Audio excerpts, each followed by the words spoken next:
supaya tidak berlama-lama, kita gunakan waktu kita secara efektif ya, saudara-saudara sekalian. Sebagai pengantar, saya akan berikan sesuatu rangkuman dari tema kita pada malam hari ini, teman-teman ya.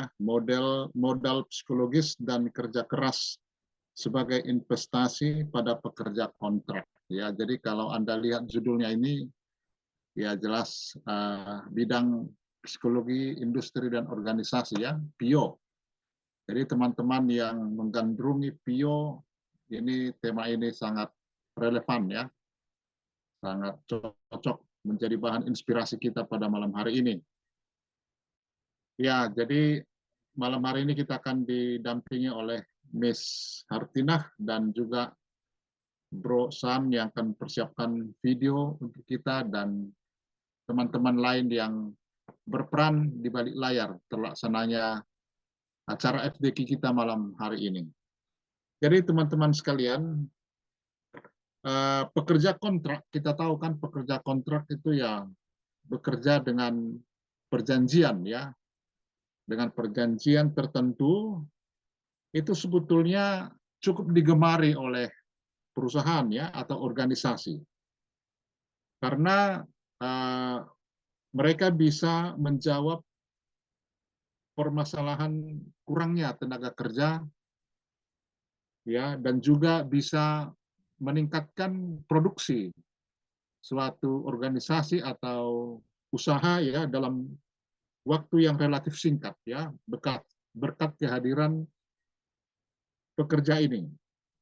Namun ada juga masalah lain muncul karena ya situasi para pekerja ini dengan batas kerja tertentu ini menimbulkan stres juga di dalam diri mereka, karena mereka ya di satu sisi memang membutuhkan sumber penghidupan, tapi di sisi lain mereka merasa tidak jelas dengan status pekerjaan mereka ya. Jadi namanya pekerja kontrak ya tentu suatu waktu bisa berhenti bekerja ya.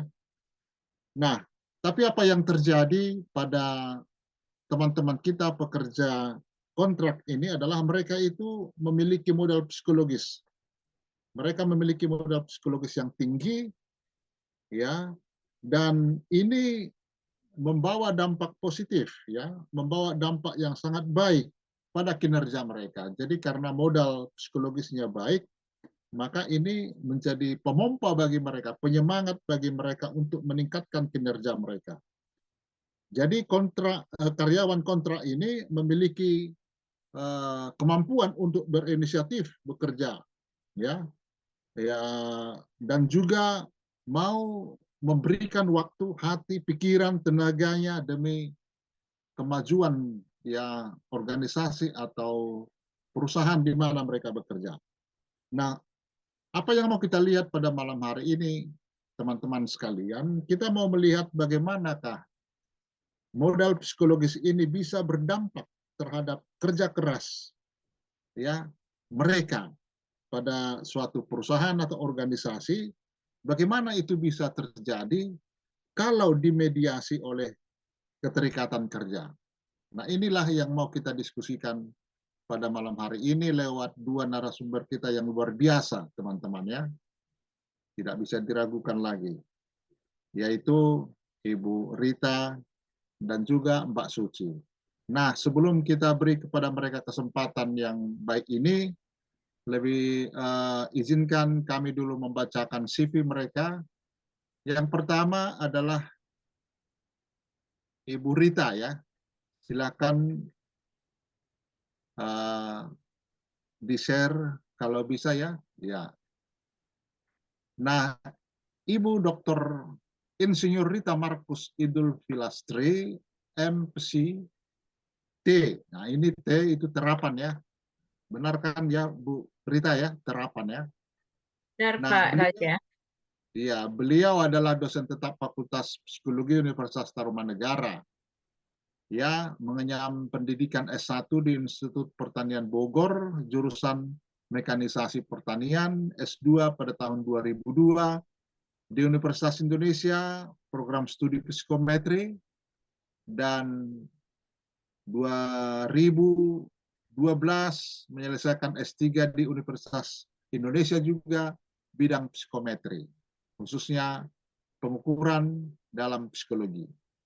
Nah, pengalaman kerja beliau ya pada tahun 2006, 2003 yang lalu hingga sekarang dosen luar biasa pada program pasca sarjana Fakultas Psikologi Universitas Indonesia.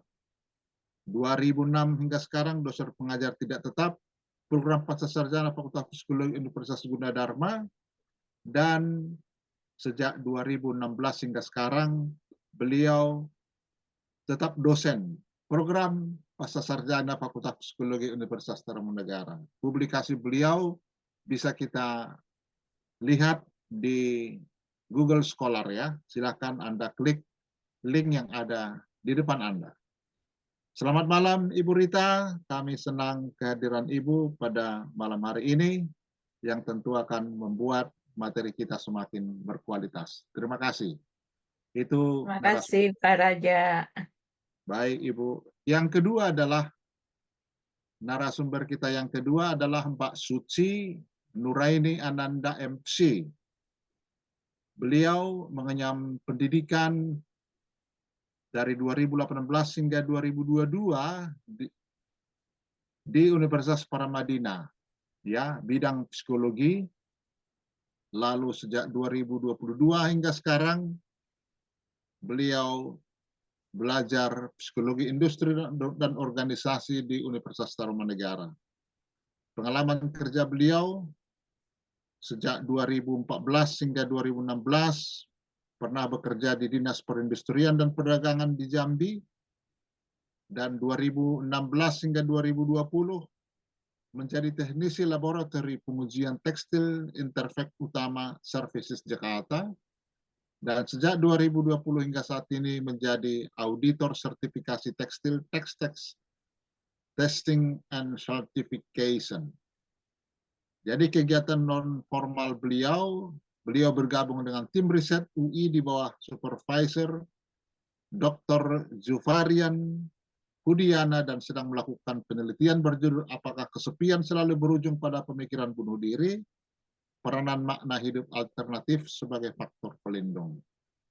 Ya, demikian CV kedua narasumber kita pada malam hari ini. Nah, untuk itu tanpa berlama-lama, mari kita saksikan pemaparan dari narasumber kita. Bagaimana Ibu Rita? Ibu Rita duluan atau Mbak Suci? Siapa duluan? Silakan Mbak Suci, saya mendampingi Mbak Suci. Oke, iya. Jadi mendampingi Tutwuri Handayani ya, dari belakang mendampingi dan juga dari samping. Silakan Mbak Suci, waktu dan tempat kami berikan kepada Mbak. Silakan. Baik, terima kasih Pak. Saya izin share screen ya. Oke, baik. Oke.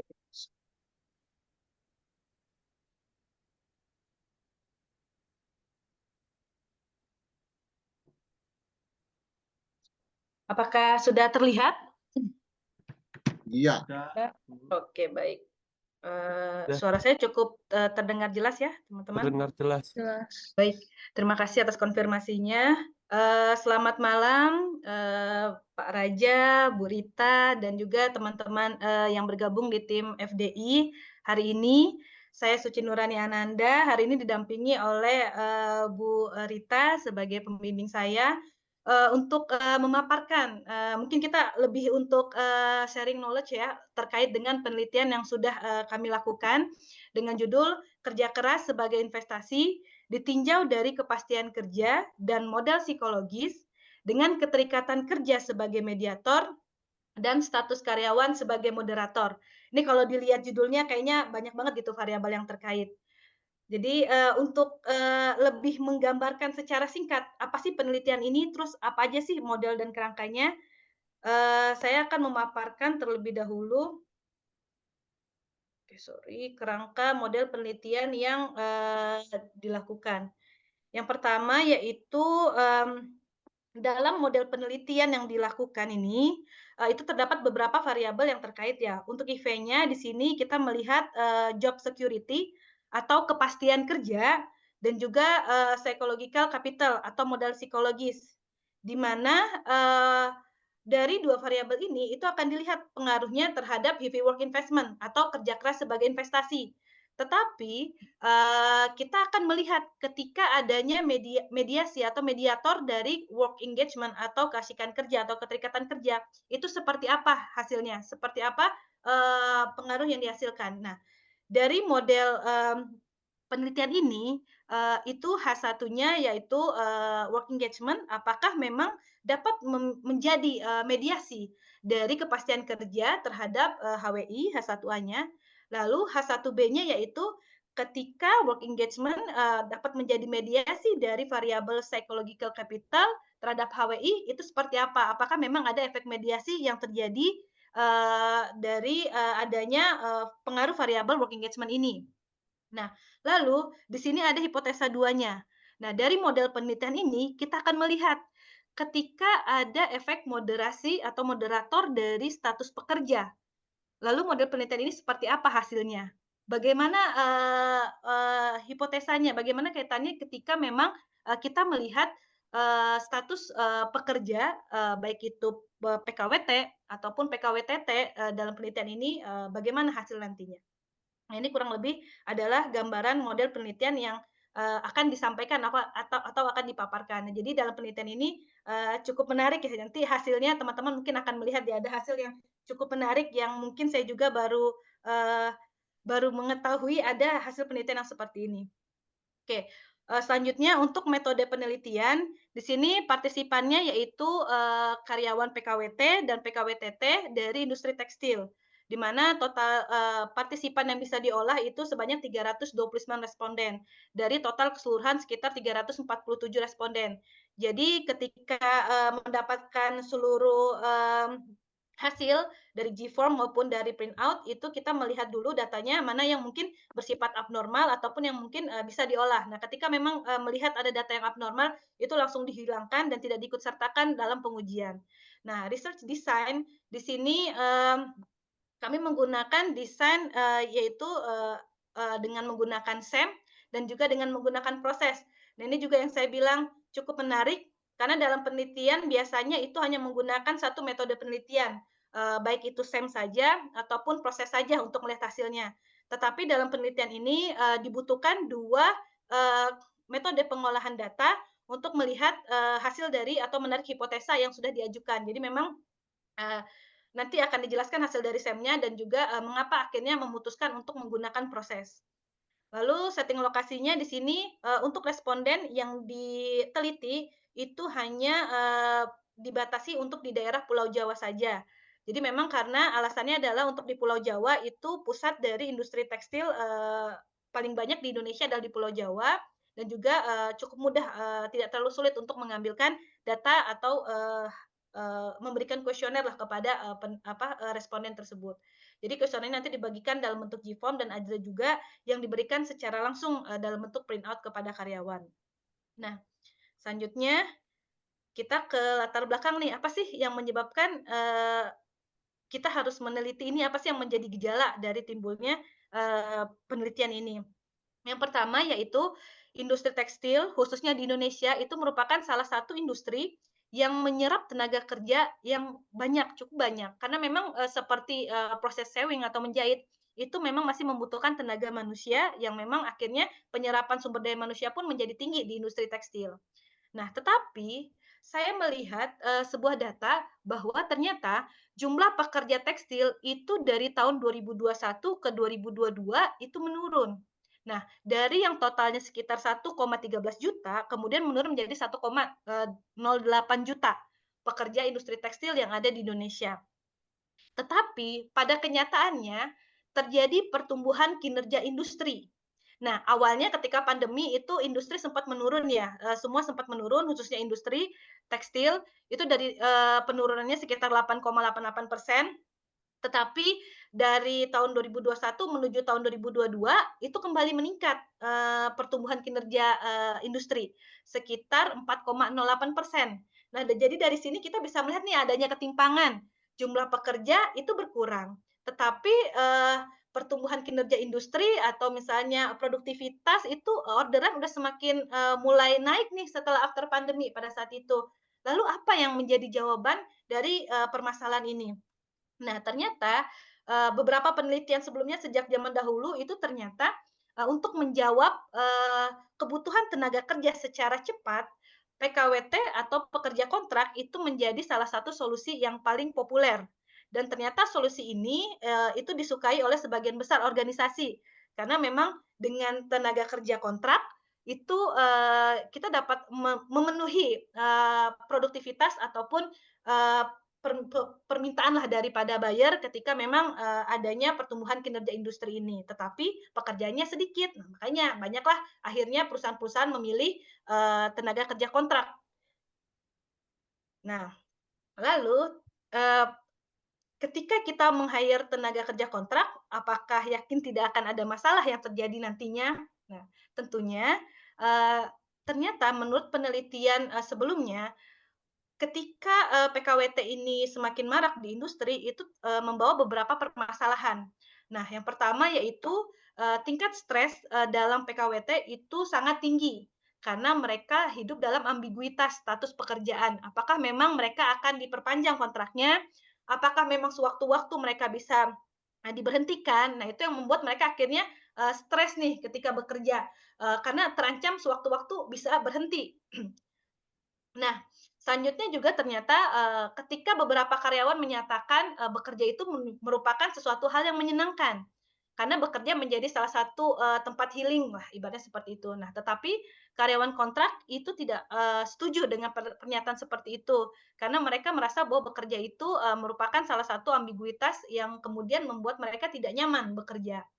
Dan, eee, karyawan kontrak di sini, menurut penelitian Hakanen et al. 2019, itu, kebanyakan tidak menyukai dengan fasilitas yang sudah disediakan oleh perusahaan untuk mereka. Karena memang di sini, kita kita pun di Indonesia bisa melihat ya, fasilitas yang diberikan, kepada pekerja kontrak dan pekerja tetap itu cukup, berbeda. Mulai dari mungkin asuransi, mulai dari, benefit-benefit lain yang ditawarkan. Nah, hal ini yang kemudian menyebabkan karyawan kontrak melihat adanya ketimpangan nih yang terjadi. Nah, kemudian pekerja kontrak itu dianggap sebagai pekerja sampingan.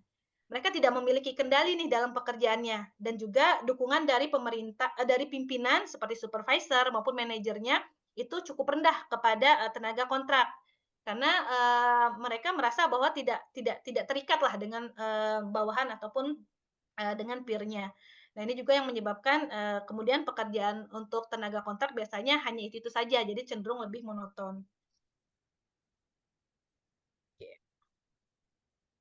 Nah, lalu apa itu heavy work investment atau kerja keras sebagai investasi? Nah, kerja keras sebagai investasi ini merupakan variabel yang, belakangan ini cukup, cukup marak ya di dalam beberapa penelitian yang dicetuskan oleh scholar Kimura. Nah, itu di mana, heavy work investment itu menyatakan bahwa kerja keras yang merupakan investasi, di mana kerja keras yang sebagai investasi ini merupakan manifestasi dari karyawan. Ketika dia mampu menginvestasikan waktu dan juga ketika dia mampu menginvestasikan tenaganya dalam perusahaan. Nah, di sini dalam, HWI memang ada 2 dimensi yang dilihat. Yang pertama dari investasi waktu dan kedua adalah investasi, tenaga. Makanya memang, kenapa disebut kerja keras, sebagai investasi karena mereka menginvestasikan waktunya dan mereka juga menginvestasikan tenaganya untuk bekerja dalam sebuah perusahaan. Nah, beberapa temuan menunjukkan bahwa, kontrak kerja dari karyawan itu ternyata sangat mempengaruhi inisiatif dan perilaku kerja karyawan. Nah, termasuk juga ketika mereka, melakukan, kerja keras nih kepada, dalam perusahaannya, itu ternyata ada pengaruhnya loh dari kontrak kerjanya. Nah, untuk keterikatan kerja itu merupakan, ternyata merupakan salah satu bentuk dari jenis kerja keras sebagai investasi yang baik.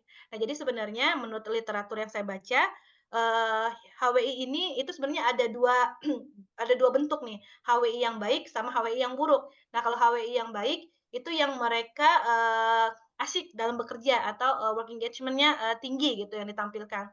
Tetapi ketika HWI-nya buruk, yaitu yang mereka yang workaholic gitu. Jadi mereka yang benar-benar, bekerja aja tanpa memikirkan, hal-hal lainnya di kehidupan, nyatanya gitu. Nah, selanjutnya pada penelitian ini, HWI yang dimediasi oleh Keterikatan Kerja, ini nanti akan dilihat nih pengaruhnya dari variabel kepastian kerja dan variabel model psikologis. Nah, untuk kepastian kerja, apa sih kepastian kerja itu? Nah, kepastian kerja itu adalah ketika karyawan atau pekerja itu merasa aman, merasa pasti dengan status pekerjaannya. Jadi, mereka aman nih apakah memang, mereka akan diperpanjang kontraknya, sampai kapan mereka bekerja. Nah, itu adalah, job security. Jadi memang, rasa pasti dan rasa aman yang diberikan oleh perusahaan terhadap pekerjanya. Nah, menurut Kramer et al. 2005, pekerja yang memiliki rasa kepastian rendah umumnya akan merespon pekerjaan dengan menampilkan performa kerja yang rendah. Nah, jadi memang udah ada penelitian sebelumnya nih, kalau memang, mereka merasa nggak pasti kerjanya, merasa nggak aman, itu biasanya pekerjaan mereka pun performanya jadi rendah. Nah, jadi coba kita nanti akan buktikan apakah memang seperti itu atau tidak.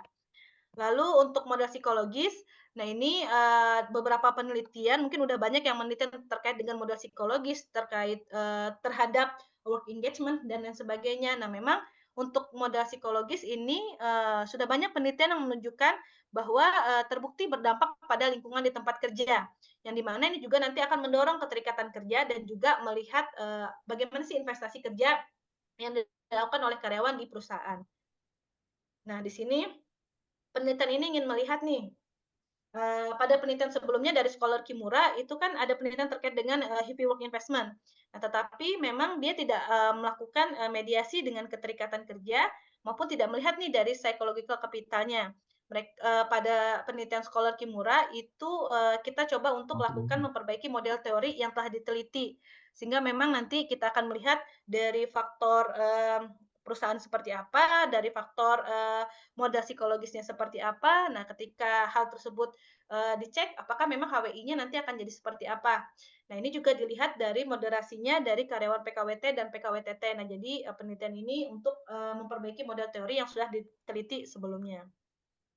Nah, alat ukur yang digunakan untuk variabel kepastian kerja atau job security ini menggunakan, alat ukur dari Oldham et al. 1986. Memang sih kalau dilihat, eee, alat ukurnya udah lama ya, tetapi setelah dilakukan, pengecekan ulang ternyata alat ukur ini masih digunakan sampai dengan, 2020, terkait 3 tahun belakangan itu masih digunakan. Jadi alat ukur ini masih relevan untuk digunakan pada penelitian saat ini. Nah, di mana dari skala yang digunakan yaitu dari 1 sampai 7 dan juga untuk nilai reliabilitasnya itu tinggi ya 0,9 dan untuk modal psikologis itu menggunakan, PCQ 12, yang short version-nya dengan, nilai dari 1 sampai dengan 5 dengan alfa Krombachnya juga 0,95 dan juga untuk keterikatan kerja ini pakai West Valley, yang 9 item dari skala 1 sampai skala 6 dan juga nilai reliabilitasnya itu 0,9 ya, tinggi. Nah, untuk HWI ini, menggunakan alat ukur dari Sneer dan Harpas 2012 dengan jumlah itemnya ada totalnya 10 item. Nah, ini ada 5 item, dari dimensi, HWI TC. TC itu time commitment, jadi, investasi kerja dilihat dari, investasi waktunya dan juga ada 5 item untuk melihat investasi, kerja dari, tenaganya, dari work investment-nya. Nah, ini juga nilai reliabilitasnya tinggi ya, di atas 0,8 semua. Nah, dalam penelitian ini, diketahui bahwa, setelah uji normalitas, uji CFA itu memang, datanya itu merupakan normal sehingga memang bisa dilakukan pengujian, lanjutan. Nah, untuk melakukan, penarikan, data, ini kita menggunakan SEM. Nah, dari hasil pengolahan SEM, ini diketahui bahwa model yang diajukan adalah model yang fit pada seluruh karyawan. Jadi pertama-tama kita mengolah dulu nih 329 responden tersebut, kemudian, dari total karyawan tersebut ternyata model yang diajukan itu, modelnya adalah model fit. Karena nilai dari NFI, NNFI, dan, seterusnya itu di atas 0,9, tetapi dalam hal ini kita bisa melihat bahwa job security itu ternyata tidak signifikan terhadap work engagement dan juga tidak signifikan terhadap heavy work investment. Ini bisa dilihat nih angkanya -0,08 dan -0,13. Jadi dalam hal ini kita dapat, menarik kesimpulan bahwa H1A tidak terbukti. Jadi memang mediasi work engagement dari variabel job security terhadap HWI itu ternyata tidak, signifikan, tidak terbukti.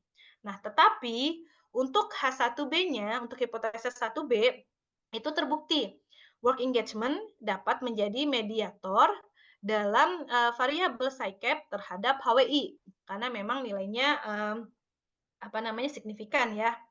Nah, selanjutnya kita melakukan hasil uji efek antar variabel. Dari tabel hasil uji efek ini dapat diketahui bahwa terdapat efek langsung antara modal psikologis terhadap keterikatan kerja. Nah, ini kalau melihat dari, modal psikologis terhadap keterikatan kerja, itu nilainya adalah salah nih, 0,72. Nah, jika melalui keterikatan kerja hanya memiliki pengaruh sebesar 0,48. Nah, tetapi kalau misalnya melalui, di mediasi dulu itu, hanya 0,48. Hal ini menunjukkan bahwa modal psikologis memiliki hubungan kuat dengan kerja keras sebagai investasi, tapi di sisi lain keterikatan kerja signifikan memediasi keduanya. Namun, peran keterikatan kerja tidak besar dalam memberikan mediasi modal psikologis dengan HWI.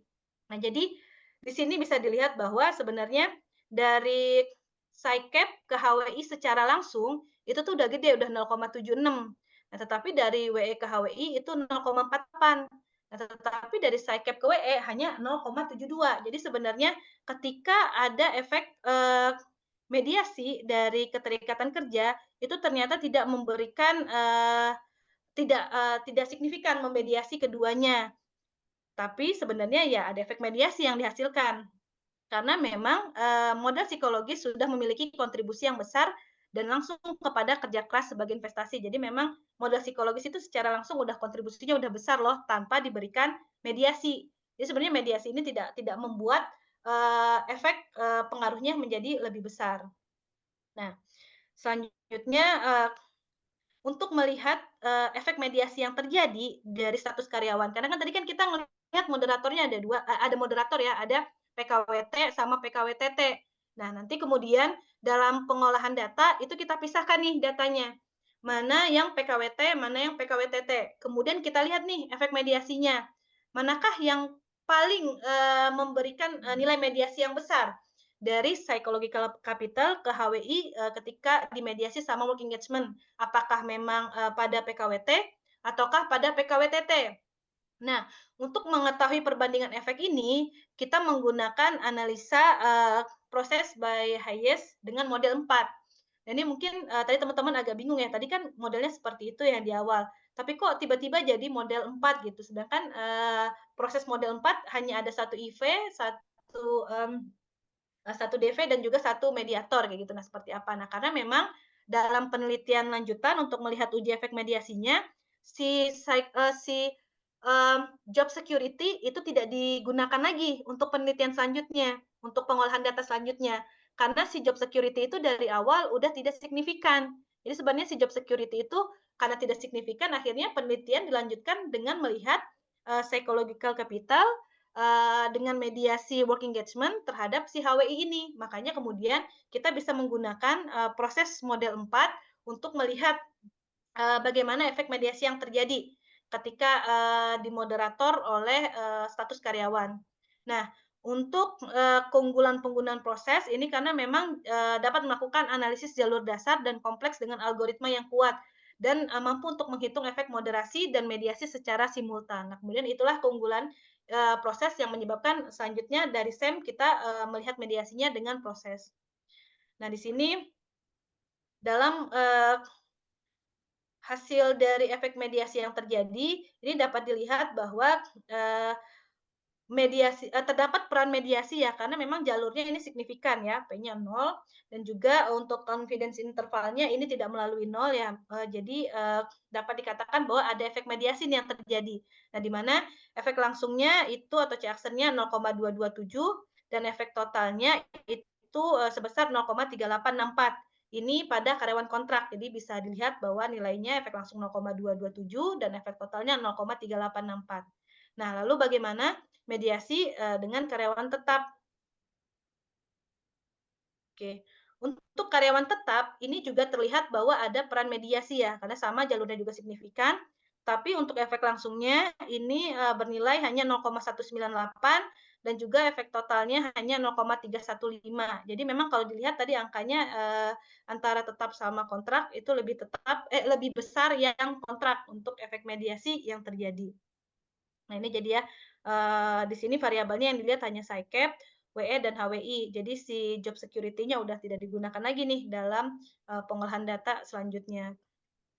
Nah, kenapa hal ini bisa terjadi? Nah, ini pembahasannya yang pertama, eee, dari hasil penelitian yang dilakukan, model penelitian ini merupakan model yang fit. Nah, model ini, dapat diterapkan untuk seluruh tenaga kerja, baik itu tenaga kerja kontrak maupun tenaga kerja tetap.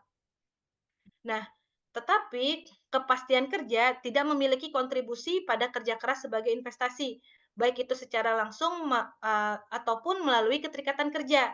Nah, jadi sebenarnya dari si, variabel, kepastian kerja ini sebenarnya bisa dilihat bahwa intinya ketika karyawan, eee, merasa pasti atau enggak sama pekerjaannya, itu nggak bisa dikatakan juga bahwa dia bisa berkontribusi langsung nih sama, pekerjaannya, karena memang tidak signifikan ya, ternyata si rasa pasti dalam bekerja itu tidak mempengaruhi ya, tidak memberikan efek langsung nih kepada keterikatan kerja ataupun kepada, si HWI ini, gitu.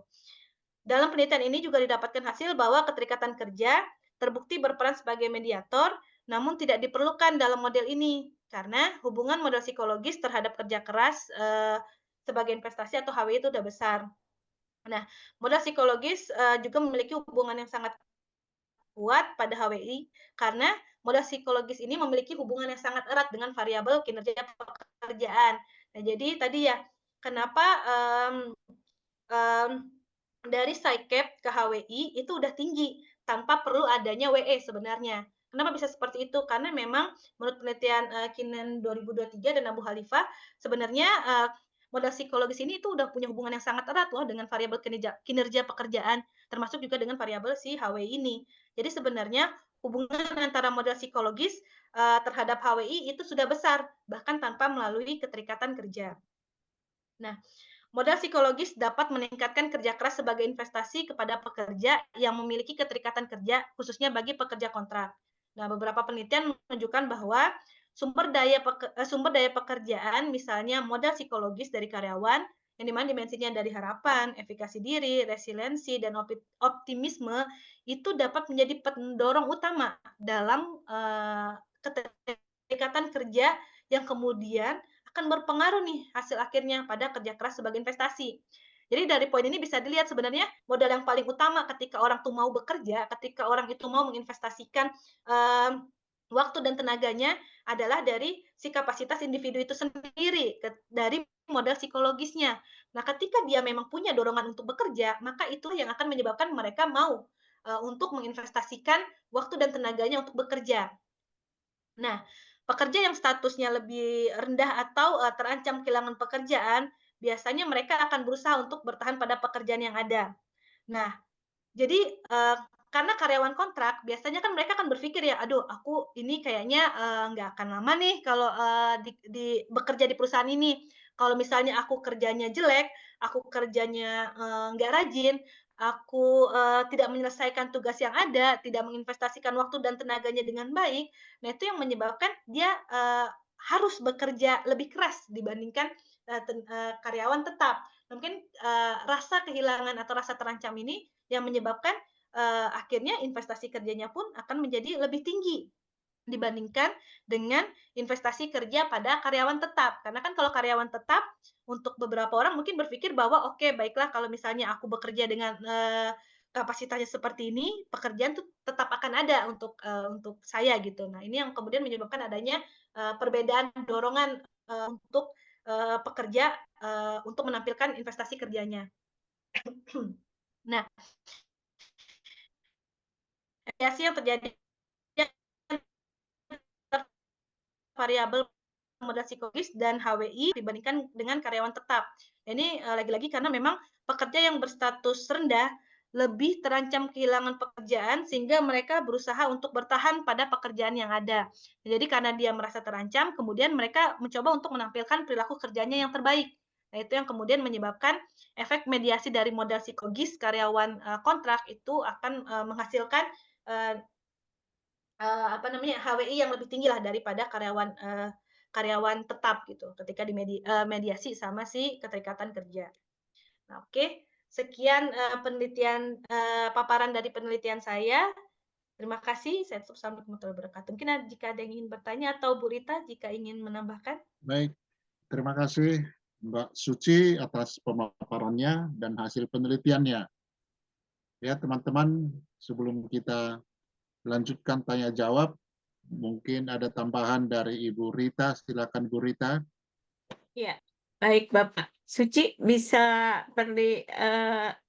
di presentasinya tadi di-share di yang slide nomor 2. Oke, sebentar, share slide nomor 2.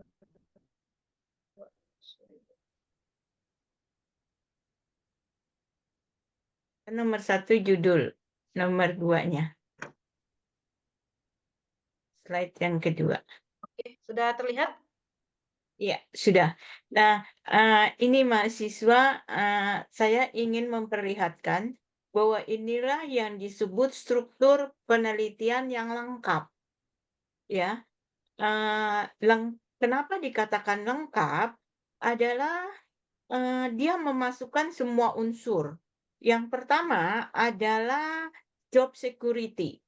Nah, kalau di tempat kerja, maka faktor luar dari dirinya si karyawan adalah lingkungannya, gitu kan, di tempat kerja. Lingkungannya. Berarti di sini adalah kita harus lihat si job security ini adalah sebagai variabel. Begitu. Karena dia akan mempengaruhi si individu. Nah, dari segi individunya, apa yang harus diperhatikan? Ternyata adalah psychological capital, pemilihan variabelnya. Kenapa psychological capital? Karena di situ ada harapan gitu ya. Karena di situ ada sikap optimism, di situ ada sikap resiliensi, ada sikap apalagi self efficacy-nya. Jadi pilihannya adalah ada unsur dari lingkungan dan ada unsur dari dalam dirinya dia sendiri. Nah, ini nggak bisa lepas kalau dalam situasi seseorang bekerja. Apakah bekerja sebagai dosen, bekerja sebagai karyawan. Nah, di sini adalah bekerja sebagai karyawan. Nah, kemudian karyawan, ada 2 tipe karyawan kontrak dan karyawan tetap. PWT itu adalah karyawan kontrak. Kemudian PWTT ya, itu adalah karyawan tetap. Nah, prosesnya bagaimana? Gitu ya, di dalam si karyawan ini, dalam dia bekerja. Nah, biasanya kan disebut hasilnya adalah kinerja gitu ya. Kalau kinerja berkaitan dengan apa yang dia hasilkan, kompetensi dan sebagainya. Nah, kalau heavy work investment itu berkaitan dengan waktu yang dia telah korbankan, biaya yang dia telah korbankan, yang telah dia biaya transport dan sebagainya. Maka itu disebutnya heavy work investment. Mungkin yang PIO biasanya kan kok saya biasanya kayak work performance. Nah, ini tidak. Karena yang dilihat berbeda, bukan kompetensinya, tetapi dia telah menginvestasikan apa saja si karyawan tersebut. Kemudian kalau karyawannya ini bekerja, tentunya adalah dia harus tunjukkan dulu adalah dia punya keterikatan kerja nggak dengan perusahaan itu, baru dia bisa menghasilkan. Ini yang saya bilang, modelnya adalah model yang lengkap, baik faktor internal maupun faktor dirinya maupun kondisi perusahaan itu menjadi satu kesatuan. Nah, dan kemudian dilihat status pekerjanya tersebut. Karyawan tetap atau karyawan kontrak. Itu aja tambahannya, biar lebih jelas, Pak Raja. Terima kasih, Terima kasih. Ibu Rita. Ya, Pak. Jadi teman-teman, dengan mendengarkan penjelasan dari Ibu Rita tadi, bagan atau skema dari penelitian ini semakin jelas ya.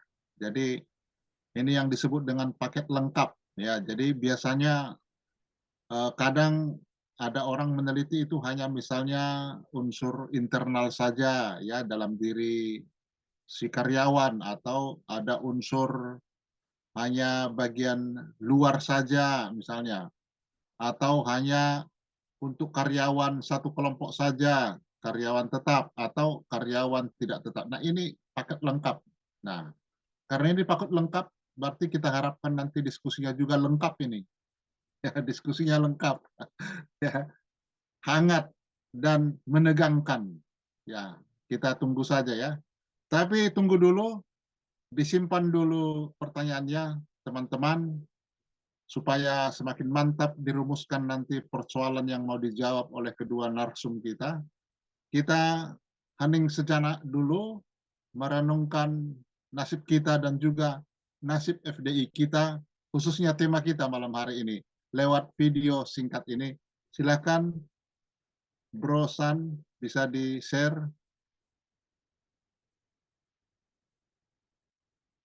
Bentar ya, Pak. Ada video atau enggak ada video malam ini? Ada, Pak. Tunggu bentar ya, Pak. Saya putar, Pak. Ya, siapa tahu.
Oke, terima kasih Brosan dan Miss Hartina atas sharing videonya yang bisa menyemangati kita, sarana kita untuk merefleksikan. Nah, teman-teman sekalian, dari pemaparan tadi kita sudah melihat bagaimana hasil penelitian dari Mbak Suci ya, berkaitan dengan keempat variabel yang diteliti, ya kepastian kerja, modal psikologis, keterikatan kerja, dan kerja keras sebagai investasi. Nah, untuk tahap selanjutnya kita bisa mulai berdiskusi teman-teman, bisa kita minta penjelasan terkait metode atau hasil atau juga latar belakang atau apa saja terkait dengan penelitian ini untuk menambah hasanah kita.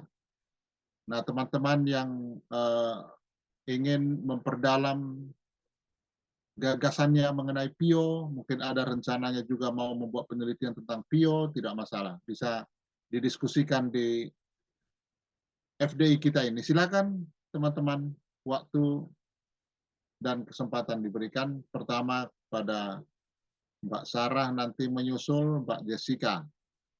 Yang ketiga nanti Mbak Windri, yang keempat Saudara Melvin Destanto. Oke, Mbak Sarah silakan.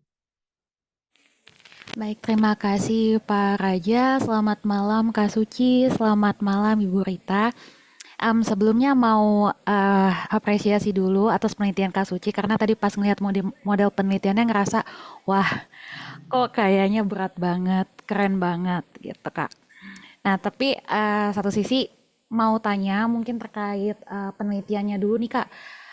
Dengan segitu rumitnya boleh nggak sharing Kak, apa sih yang kayak paling sulitnya? Karena kebetulan saya juga mengambil penelitian model mediasi. Kira-kira apa sih Kak biasanya kendala yang ditemui kalau misalnya kita mengambil penelitian yang ada variabel mediasi atau moderatornya? Kemudian kalau misalnya ada, boleh nggak Kak sharing gimana cara mengatasinya? Nah itu terkait penelitian Kak Suci. Nah untuk hasil penelitiannya saya tertarik dengan tadi kan Kak Suci mengambil fenomenanya itu di industri tekstil ya Kak ya. Nah, saya penasaran apakah hasil penelitian ini berlaku pada semua jenis pekerjaan? Maksudnya kalau tekstil itu kan bekerjanya secara onsite ya Kak ya. Kebetulan memang saya mengambil pendidikan, tapi saya tertarik juga di bidang industri organisasi, jadi penasaran apakah ini bisa diterapkan untuk semua jenis pekerjaan, baik itu yang kerja langsung atau remote, atau apakah ini bisa juga diberlakukan pada jenis pekerjaan yang memang sifatnya itu kayak membuat sesuatu, produksi tekstil kan berarti kan membuat sesuatu, atau bisa juga berlaku untuk jenis lapangan kerja yang misalnya di sekolah, itu kan guru menawarkan jasa, atau mungkin di perbankan yang menawarkan jasa juga. Kurang lebih itu aja, terima kasih. Oke, terima kasih Mbak Sarah. Pertanyaannya jelas ya, ada dua aspek mau ditanya, soal metode dan juga sharing ya mengenai hasilnya. Yang kedua, silakan Mbak Jessica. Oke, terima kasih banyak Pak Raja sudah dipersilakan untuk bertanya, dan terima kasih juga Kak Suci dan Bu Rita sudah diberikan sharing malam ini terkait topik PIO ya. Kebetulan saya juga ngambil psikologi industri organisasi, dan mungkin kurang lebih partisipan kita akan sama Kak Suci, sama-sama karyawan di manufaktur ya. Bedanya kan Kak Suci lebih di tekstil, kalau saya industri manufaktur yang lain. Nah, pertanyaannya kurang lebih terkait partisipan sih Kak. Kalau tadi yang Kak Suci jelaskan itu kan partisipannya PKWT sama non PKWT. Biasanya kan kalau PKWT pasti kalian padat karya ya Pak, Kak, kalau di tekstil ya. Jadi memang dari level pendidikan pun masih tergolong di bawah S1, ya pekerja blue collar lah kalau istilahnya. Nah, dengan partisipan seperti itu, saat pengambilan data, kendala yang Kak Suci temukan saat itu seperti apa ya, Kak? Apalagi kan kalau untuk ngisi kuesioner pasti kan kita nggak bisa controlling mereka akan ngisi dengan benar. Karena ya tadi, belum tentu mereka juga interesting dengan topik seperti ini. Itu yang pertama. Terus yang kedua, saya penasaran, Kak, hasil lanjutannya. Tadi kan, penelitiannya dilakukan untuk PKWT sama non PKWT. khususnya untuk PKWT ya. Karena kan PKWT itu mereka juga nggak akan lama sebenarnya terhitungnya di perusahaan. Cuman sebentar, maksimalnya 5 tahun sebenarnya kan, kalau dari, Undang-Undang Ketenagakerjaan. Nah itu dari hasil penelitian Kak Suci sendiri, apa sih, hasil yang bisa kita terapkan ke mereka gitu loh? Kita bisa kasih treatment apa ke karyawan PKWT ini? Karena kan kalau permanen udah jelas lah ya, ada training, pengembangan, dan lain-lainnya. Tapi kalau ke PKWT ini, seperti apa treatment lanjutannya, Kak, dari hasil penelitian Kak Suci? Paling itu aja, terima kasih banyak, Kak. Baik, Mbak Jessica, atas 2 pertanyaannya telah dilontarkan. Yang ketiga, Saudari Windri, silakan. Baik, terima kasih Pak Raja. Selamat malam, Ya, Kak Suci malam. dan juga Ibu Rita. Kak Suci, pertama-tama mau bilang bagus banget penelitiannya Kak ya. Walaupun saya tadi ngeliatnya, wah ngejelimet sekali ya, tapi Kak Suci menggambarkan seperti apa dosen pembimbing Kakak. Karena saya juga lagi di kelasnya Bu Rita juga nih, wah bener-bener pas waktu menjelaskan mirip banget. Nah, yang saya mau tanyakan ada 2 juga. Yang pertama itu, kan tadi Kakak sempat jelaskan ya tentang proses model 4 ya Kak, kalau nggak salah ya. Nah, itu kan Kakak lakukan setelah melakukan perhitungan sebelumnya, saya agak lupa tadi apa gitu. Kebetulan kalau penelitian S1 saya dulu juga bukan kuantitatif, jadi agak kalau program-program masih banyak harus belajar sama Bu Rita sih. Nah, apa sih yang membuat Kakak akhirnya memilih si proses model 4 itu? Tadi sekilas sih Kakak kasih tahu, karena ini akan lebih menggambarkan moderasi ya kalau nggak salah ya Kak ya. Nah, kalau boleh tahu kenapa itu terjadi di tahap keduanya gitu? Kenapa nggak dari awal aja Kakak pakai itu gitu? Maaf nih kalau pertanyaannya agak ini banget awam sekali gitu. Nah, kemudian yang kedua, sebenarnya saya juga mau bertanya, apa sih yang membuat Kakak, mungkin tadi apakah sudah dijelaskan atau belum, tapi apa yang membuat Kakak tertarik untuk mengambil banyaknya variabel ini dan meneliti untuk khususnya karyawan di bidang tekstil itu. Kurang lebih itu aja Kak Suci, terima kasih. Terima kasih Pak Raja. Baik, Mbak Windri, pertanyaannya setelah direkam dan ditampung, tinggal jawabannya kita tunggu. Yang terakhir untuk sesi pertama ini, Saudara Malvin Listanto, silakan. Baik, Pak Raja, terima kasih atas kesempatan yang diberikan. Mbak Suci dan Bu Rita atas penelitian yang sangat keren ya. Itu 4 variabel juga, terus alat ukurnya juga butir pertanyaan cukup banyak ya. Nah, mungkin tapi apart from the research, aku mungkin nanya, boleh nggak sih dijelasin alasan utama pekerja tekstil tadi banyak kan? Berarti pekerja kontraknya kan? Kenapa pekerja kontrak itu cukup banyak ada di industri tekstil, dan kira-kira konsiderasinya apa sih selain keuntungan bagi perusahaan? Mungkin kan karyawan kontrak sama karyawan tetap pasti ada benefit lebih di karyawan tetap ya. Kira-kira keuntungannya apa, atau ada konsiderasi lain untuk lebih sering hire karyawan kontrak dibandingkan karyawan tetap? Mungkin itu aja sih. Terima kasih Mbak Suci dan Bu Rita dan Pak Raja. Oke, baik. Wah, ini ada 4 goni nih, besar-besar pertanyaannya, Mbak Suci dan Ibu Rita, tapi saya yakin nanti semua pertanyaan itu bisa terjawab dengan baik. Ya, kita langsung saja ya, mungkin langsung ditanggapi. Silakan Mbak Suci dulu ya, mungkin nanti baru ke Ibu Rita ya. Silakan Mbak. Oke, untuk menjawab pertanyaan dari Mbak Sarah, mungkin saya sekalian sharing hasil penelitiannya deh, biar bisa. Jadi di penelitian ini saya juga melakukan gambaran demografi dari partisipan. Terlihat word yang saya tampilkan? Saya besarkan dikit. Oke.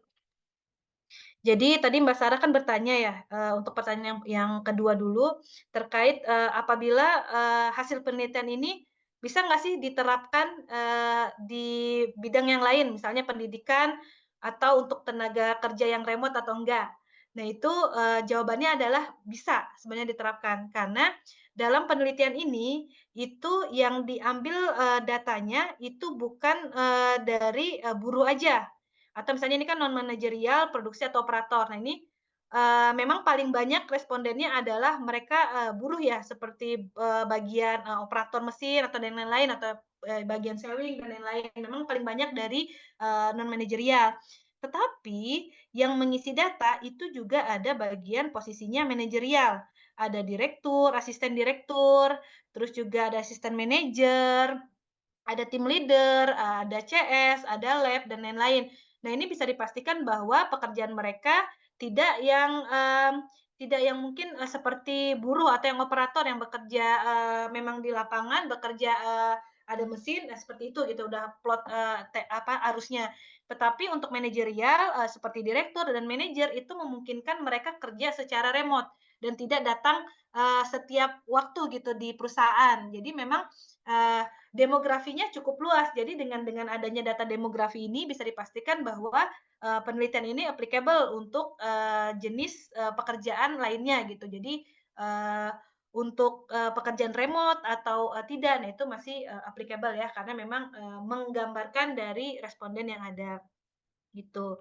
Terus juga untuk pertanyaan dari Mbak Sarah terkait sharing yang paling sulit nih, kan ada variabel mediasi sama moderator. Itu yang paling sulit apa? Sebenarnya yang paling sulitnya banyak sih Mbak, kalau suka dukanya gitu penelitian. Udah metodenya banyak, terus juga ada beberapa variabel yang mungkin tidak terlalu awam ya, karena kan kalau job insecurity banyak tuh ketidakpastian kerja, tapi job security itu sulit gitu menemukan variabel alat ukurnya dan juga apa namanya teori-teorinya untuk yang si job security. Kedua untuk HWI, si HWI ini kan sebenarnya banyak yang udah membahas terkait dengan kinerja seperti Scoville dan lain-lain lah, tetapi karena variabelnya cukup baru dan juga saya kesulitan tuh menemukan alat ukurnya. Jadi saya emailin satu-satu tuh untungnya autornya benar-benar baik lah, dia mereka membalas dan juga memberikan literatur pada saat itu. Nanti kamu Suci you can read another inilah apa artikel. Jadi mereka yang provide ke saya pada saat itu artikel-artikelnya. Jadi untuk teman-teman yang lagi meneliti jangan takut tidak dibalas. Pokoknya terus aja email autornya. Jadi kita udah ngeliat nih si artikelnya, siapa penulisnya. Kalau ada emailnya, ada alamat emailnya, email aja terus. Saya waktu itu memberikan email kepada mereka untuk menanyakan hasil penelitiannya. Jadi kalau email sama autor itu biasanya saya nggak email boleh melihat alat ukur atau yang lain-lain. Nah, itu nggak ke situ dulu.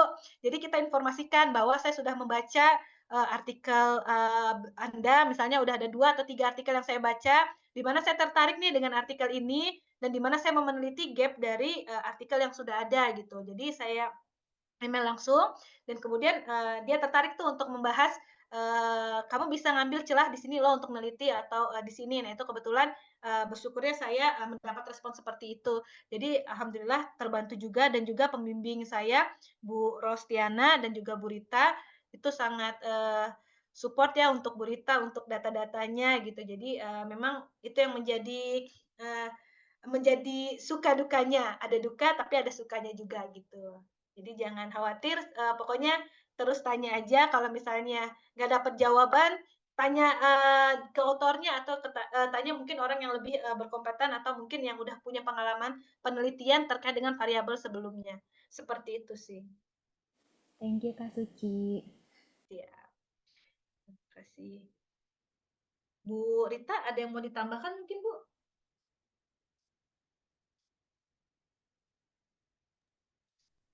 Ya, belum Suci, lanjutkan. Oke, lanjut. Untuk pertanyaan dari Mbak Jessica, ini kan penelitiannya di manufaktur, terus partisipannya PKWT sama PKWTT, dan pendidikannya rata-rata yang mungkin pendidikannya rendah ya. Lalu pengambilan datanya seperti apa agar mencegah adanya data yang abnormal. Nah, tadi yang saya infokan bahwa hasil penelitian saya tadinya jumlah respondennya 347 responden. Tetapi kemudian ketika pengolahan data itu dicek satu persatu, mana data yang abnormal. Jadi nanti kelihatan tuh mana yang cenderung kiri atau cenderung kanan atau yang isinya 4 semua atau 5 semua, kan itu kan otomatis akan merusak data. Nah, itu dipastikan untuk eliminasi data-datanya.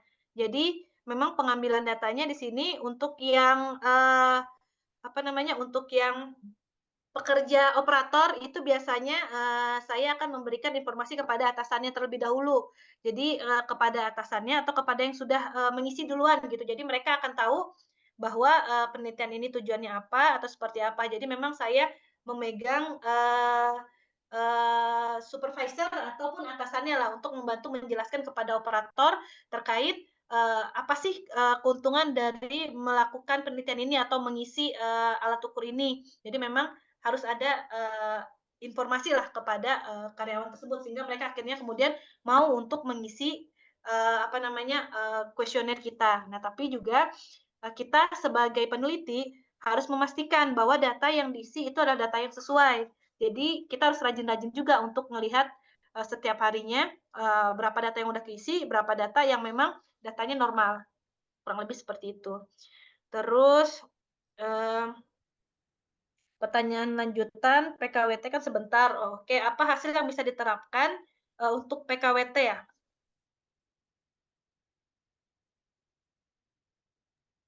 Maaf. Jadi karena mungkin kan ketika kita memberikan training itu ada tahapan terlebih dahulu, ada namanya training need analysis. Jadi kita lihat dulu apakah memang orang tersebut membutuhkan training atau tidak ketika setelah dianalisis. Kalau memang membutuhkan itu bisa diberikan training, kalaupun tidak mungkin tidak dibutuhkan. Nah, tetapi dalam PKWT atau tenaga kontrak itu ketika kita memberikan training, mungkin kan perusahaan akan memberikan cost yang besar ya. Jadi biasanya perusahaan itu mikir-mikir nih, ngasih training, ntar juga 3 atau 5 tahun lagi selesai, jadi nggak terlalu efektif. Maaf. Jadi biasanya itu perusahaan bisa menerapkan secara sederhana briefing, evaluasi, ataupun pemberian semangat nih setiap pagi hari. Itu saya sering lihat di perusahaan-perusahaan, setiap pagi tenaga kontrak itu diberikan evaluasi atau briefing. Jadi mereka akan secara tidak langsung itu akan membantu meningkatkan modal psikologis yang ada dari karyawan kontrak. Dan perusahaan juga tidak membutuhkan uang yang besar gitu untuk memberikan training karena memang kemudian briefing ataupun evaluasi di pagi hari misalnya ataupun di sore hari itu secara tidak langsung, secara pelan-pelan kemudian menanamkan pemikiran ataupun modal psikologis karyawan agar kenapa sih mereka harus bekerja secara cepat, tepat, ataupun memperhatikan bahayanya. Nah, kurang lebih untuk di beberapa perusahaan saya perhatikan evaluasi dan briefing itu menjadi salah satu cara yang paling murah dan signifikan untuk meningkatkan investasi kerja dari si karyawan. Kurang lebih itu, Bu Gurita, ada yang mau ditambahkan mungkin? Lanjut terus. Oke, untuk Mbak Jessica, ada yang mau direspon? Cukup jelas kah? Cukup jelas banget kok, Kak. Tadi, terutama yang bagian treatment ke PKWT-nya ya, bener banget kayak melalui briefing itu sebenarnya udah simple juga, tapi, meaning-nya lumayan besar dampaknya karena kan akan repeat setiap hari ya sebenarnya ya. Betul, Jadi betul. pasti mereka lebih dalam. Oke, terima kasih, Kak. Siap, sama-sama. Oke. Selanjutnya pertanyaan dari Mbak Windy. Kenapa tiba-tiba pakai proses tipe 4 ya, proses 4 setelah melakukan SEM. Jadi awalnya itu model penelitian yang dilakukan, tadi kan ada 2 variabel IV. Sebentar saya sambil share screen. Oke, share. Nah, ini awalnya model penelitiannya adalah seperti ini ya, ada job security, ada SciCap, ada WE, ada HWI, ada moderator status pekerja. Nah, model penelitian ini itu tidak ada di model penelitian HIES gitu. Untuk mengolah proses itu nanti mungkin teman-teman sudah belajar atau nanti akan belajar untuk model proses HIES itu udah ada nih saklek modelnya seperti apa yang bisa diolah. Jadi model proses 4 itu seperti apa, variabelnya ada berapa, mediatornya ada di mana, baru bisa diolah dengan model 4. Nah, kurang lebih seperti itu. Nah, jadi awalnya model ini tuh nggak ada di proses. Nah, kemudian diputuskanlah penelitian dengan model ini itu ditarik datanya dengan SEM. Nah, lalu setelah ditarik datanya dengan SEM, itu kan didapatkan hasil bahwa job security-nya ini nggak signifikan nih si job security-nya. Nah, karena job security-nya itu tidak signifikan, kemudian job security itu dihilangkan dari perhitungan data selanjutnya. Kita kan mau lihat nih si status pekerjanya, moderatornya itu seperti apa hasilnya. Tetapi si job security-nya nggak signifikan, otomatis kan udah hilang nih. Nah, maka untuk tahu, kemudian hanya ada variabel SciCap, WE, dan HWI. Nah, dari 3 variabel ini ternyata ada model proses yang cocok nih dengan kerangka tersebut, yaitu model proses 4. Nah, ini yang kemudian menyebabkan selain dari keunggulan proses ya tadi yang sudah disebutkan di presentasi, ini yang menyebabkan kemudian untuk melihat efek mediasinya dari status pekerja juga untuk dibandingkan, itu lebih cocok dengan menggunakan proses model 4. Nah, kurang lebih seperti itu, kenapa akhirnya memutuskan dari SEM kemudian tiba-tiba berubah nih jadi proses. Gitu. Mbak Windy ada Ya. Mhm. Kak. Keren. Iya, saya tambahkan ya, Ya, boleh. yang langsung ke SEM-nya, Oh, ke pengolahan SEM. Ya, jadi di sini kenapa juga kuliah kita atau kuliah yang sedang berlangsung atau yang Mbak Suci dapatkan kemarin tuh banyak banget gitu ya metode-metode program-program pengolahan data. Nah, tujuannya adalah seperti ini. Yang kalau di satu program tidak cocok, kita bisa menggunakan program yang lainnya. Nah, kalau udah 4 variabel, SEM ini kan nih 4 variabel, ya. Kalau udah lebih dari 3 variabel, biasanya tuh kita kesulitan untuk mencari program apa yang cocok. Nah, SEM itu dia bisa lebih dari 3 variabel. Berapapun variabelnya, kalau dengan SEM, Anda mau, ini kan masih bivariat. Karena apa? Karena DV-nya hanya 1. Nanti Anda seandainya punya DV-nya 2, DV-nya 3, itu nggak apa-apa. SEM itu justru bisa mengolah data. Kalau yang regresi, sebenarnya si proses tadi regresi juga dasarnya. Mereka hanya bisa adalah 1 DV. Gitu. Kalau lebih dari 1 DV atau variabel, walaupun 1 DV tapi variabelnya banyak, ada di sini kan IV-nya ada 2, kemudian ada mediatornya, segala macam, bahkan ada moderatornya, maka gunakanlah SEM. Itu senjata terakhir. Kemudian, kenapa kemudian berbalik ke proses? Itu sebenarnya mencari jalan yang paling mudah. Itu ya, Suci ya, yang paling mudah.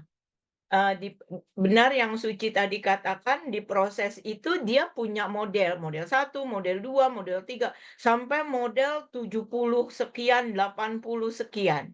Dan kita tinggal cocokkan, kita masukkan model itu nomor berapa. Nah, itu kan mudah gitu kan buat peneliti. Makanya itu dipilih kemudian karena job security tidak tidak signifikan, maka modelnya menjadi lebih sederhana. SciCap ke engagement, kemudian ke HWI. Begitu.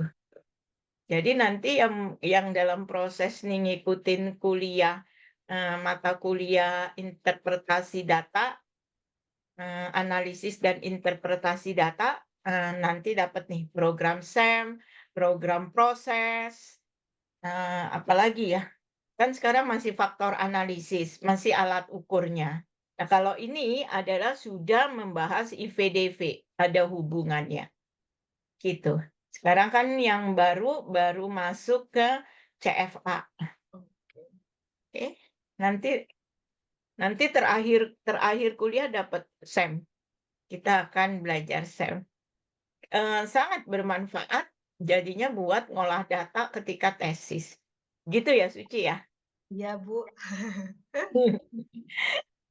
Saya mengingat kuncinya kuliah Burita adalah recordingnya amankan. Karena memang nanti untuk SEM ini teman-teman itu ada codingnya. Jadi kita harus masukin nih satu-satu ada coding khususnya. Jadi salah masukin angka aja itu salah hasil atau nggak keluar hasilnya. Jadi saya sama Burita beberapa kali saya telepon Burita, saya Zoom Burita, Burita ini kok nggak keluar-keluar hasilnya. Udah saya cari codingnya perasaan kayaknya udah bener nih, tapi kok nggak keluar lagi gitu. Jadi bingung gitu. Jadi teman-teman nanti yang mau kuliah pengolahan data, ya pastikan recording-nya aman dan mengertilah si coding-codingnya itu masukin angkanya satu-satu seperti apa. Karena memang kalau SEM cukup menjelimet ya, Bu, ya. Iya. Yang ya khusus buat SEM yang seperti Anda agak jelimet, tapi ada yang ada yang mudah. Karena kan semuanya dipakai, mediator dipakai, Betul, moderator betul. dipakai. Nah, itu pemilihan juga kapan mediator, kapan moderator, gitu, itu juga harus dipahami dengan baik. Jadi jangan pernah takut untuk menggambar model penelitian seperti ini. Jangan pernah takut. Jadi jangan, aduh nanti banyak ya variabelnya. Ada cara untuk mengolah datanya. Benar kan, Suci? Benar, Bu. Walaupun penuh dengan air mata. Tapi selesai kan? Iya, akhirnya selesai juga. Insya Allah Iya. bisa lah. Iya, itu silakan Suci dilanjutkan. Itu Dan tambahan saya. intinya segala masalah ada solusinya, Solusinya. gitu ya. Iya, betul, Pak. Jangan khawatir, maju terus, maju Iya, tak gentar. betul. Oke, Betul, baik. betul. Tadi di pertanyaan Mbak Windri ya, masih ya di situ ya, atau sudah terjawab semua ya? Oke. Ada satu lagi, Pak. Tertarik banyaknya variabel. Oh, pertanyaan selanjutnya dari Mbak Windy, kenapa nih variabelnya kan banyak banget? Apa yang menyebabkan tertarik dengan variabel sebanyak itu? Mungkin tadi Bu Rita udah ngejelasin tuh di awal. Jadi terkait model penelitian ini cukup kompleks. Jadi kita ngelihat si karyawan itu nggak cuma dari dirinya aja, nggak cuma dari modalnya aja, tapi kita ngelihat juga nih dari lingkungannya. Jadi ada faktor lingkungan, ada faktor dirinya, terus juga ada faktor perusahaannya, kondisinya. Terus ini yang menyebabkan apa sih si investasi yang mendorong orang tuh mau untuk memberikan waktu dan tenaganya.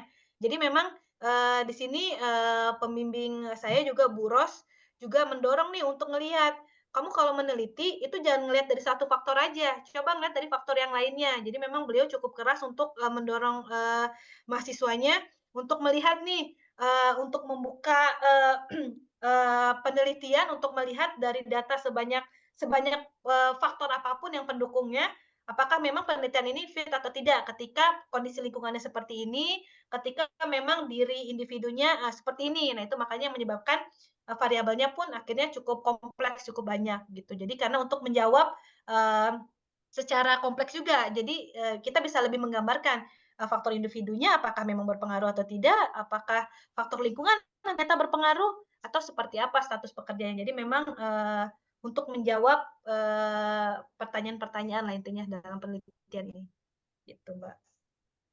Ya, terima kasih Kak Suci, sangat mencerahkan ya Bu Rita. Terima kasih. Sama-sama. Baik, untuk pertanyaan dari Mas Melvin, alasan pekerja kontrak cukup banyak di industri tekstil selain selain untuk demi keuangan lah intinya karena bisa di hire murah lah intinya seperti itu.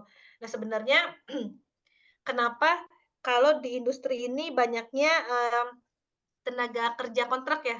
Sebenarnya sih juga kalau dilihat-lihat menurut saya lupa data statistikanya, tetapi memang untuk saat ini khususnya kayak misalnya di daerah Pulau Jawa itu lebih banyak tenaga kontrak yang ada di industri dibandingkan dengan tenaga kerja tetap. Karena memang yang pertama ketika seseorang itu melakukan kontrak kerja untuk tenaga kerja tetap, udah memberikan kontrak tetap, itu biasanya akan ada beberapa benefit ya yang diberikan. Misalnya mulai dari ketika mereka diberhentikan atau ketika mereka resign itu harus ada uang kompensasi kan yang diberikan. Nah, itu juga nominalnya kan cukup besar dan udah diatur oleh undang-undang. Berbeda dengan tenaga kerja kontrak.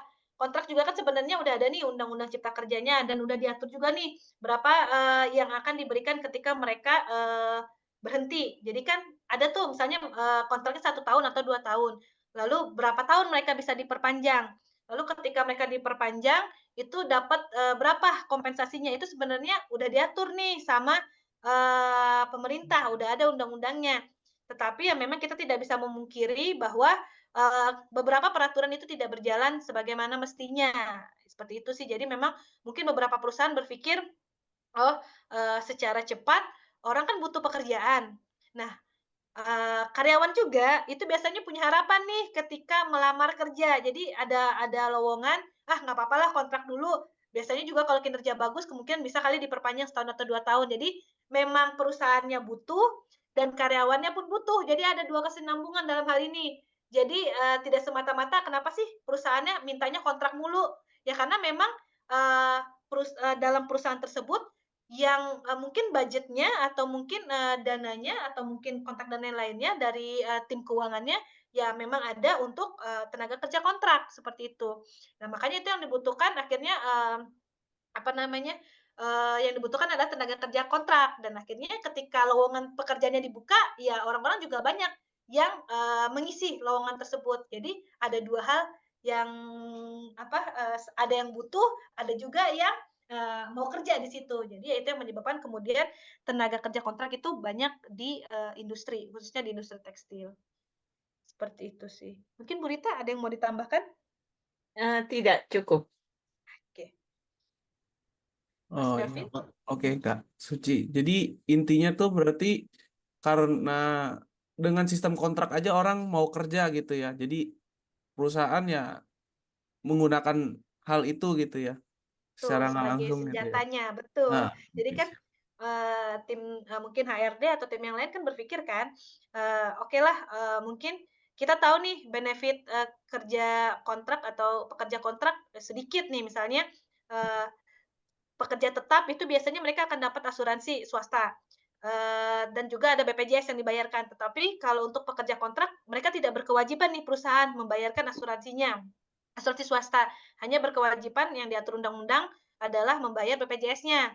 Nah, kemudian kan itu yang menjadi kemudian, perusahaan, "Ah, untung aku bisa, bantu saving, untuk, dana atau, yang harusnya pengeluaran untuk upah tenaga kerja bisa di-saving ke tempat yang lain." Karena kan sebenarnya pengeluaran industri itu nggak cuman upah tenaga kerja aja, otomatis ada, dana operasi, baik itu dana produksi atau dana, lainnya gitu, atau maintenance atau lain sebagainya. Perusahaan juga kan tentunya berpikir dong, nggak mungkin mereka akan jor-joran ngeluarin, dana untuk di karyawan, untuk maintenance karyawan aja, karena harus adanya dana untuk dari proses produksinya yang dibiayai. Nah, itu yang kemudian menyebabkan, mereka berpikir, "Oke, baiknya, untuk tetap mempertahankan, cash flow produksinya, mereka akan meminta, karyawan kontrak untuk bekerja dibandingkan dengan karyawan tetap." Seperti itu. Baik Kak Suci, terima kasih atas jawaban yang lengkap ya Kak. Iya, Terima kasih. sama. Oke, terima kasih atas tanggapannya, Mbak Suci. Tanggapan yang penuh semangat dan penuh gairah. Oke, nah kita buka teman-teman sesi kedua ya. Jadi sesi kedua kita buka, silahkan angkat tangan, jangan dulu angkat kaki ya, angkat tangan dulu ya.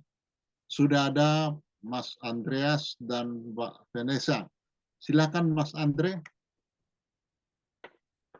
Baik, Pak Raja, terima kasih. Pertama-tama terima kasih Mbak Suci dan Bu Rita ya untuk penjelasannya yang sangat mantap ya. Kayak ngomong tidak hanya komplit tapi bagus juga gitu.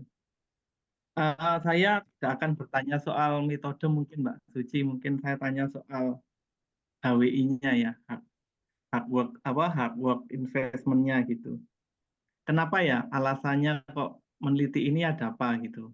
Maksudnya kalau lihat apa tadi artinya kan menginvestasikan waktu dan tenaga ya, kerja keras kepada perusahaan. Itu kan sering menjadi kontroversi ya, sering banget menjadi kayak hal yang sering dipeributkan terutama teman-teman serikat ya. Mana mau mereka disuruh kata-kata begitu kan mereka pasti akan menyoroti soal apa namanya quality work life balance lah atau work smart itu misalnya gitu ya. Menurut Mbak Suci sendiri HW ini sebetulnya berguna atau enggak gitu ya Mbak ya, maksudnya ada sisi baiknya enggak gitu. Terus dengan hasil penelitian ini juga bahaya juga ya diterapkan oleh perusahaan, nanti perusahaan mengubah jadi PKWT semua ini karena hasil kerjanya kan tadi bagus PKWT gitu ya, padahal kan lebih enak memanage PKWT ini. Tinggal kontrak nggak cocok ya kontrak selesai ganti gitu. Kalau PKWT ya mau menyetop, waduh susah, pasti harus ada beribu atau bermacam-macam alasan yang harus di-create gitu supaya nggak menyebabkan apa namanya gejolak ya gitu. Itu aja sih Mbak Suci, mungkin bisa sharing ya supaya menambah pengetahuan kita. Terima kasih. Oke, baik Mas Andre. Yang kedua Mbak Vanessa. Ya, terima kasih Pak Raja. Sebelumnya selamat malam Kak Suci, Bu Rita, dan juga Pak Raja. Dan saya ingin menanyakan terkait dengan penggunaan salah satu alat ukur gitu. Kebetulan kan sekarang juga dalam proses penulisan tesis dan lagi di bagian alat ukur gitu. Jadi tertarik dengan hal ini gitu. Jadi sempat mungkin ini juga menyambung jawaban dari Kak Suci tadi yang alat ukur HWI.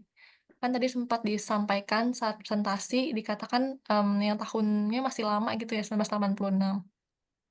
Ya, tapi masih digunakan 3 tahun belakangan gitu. Nah, kalau boleh tahu salah satu alasan menggunakan alat ukur ini mengapa? Apakah karena digunakan dalam key article atau bagaimana ya, Kak? Terima kasih.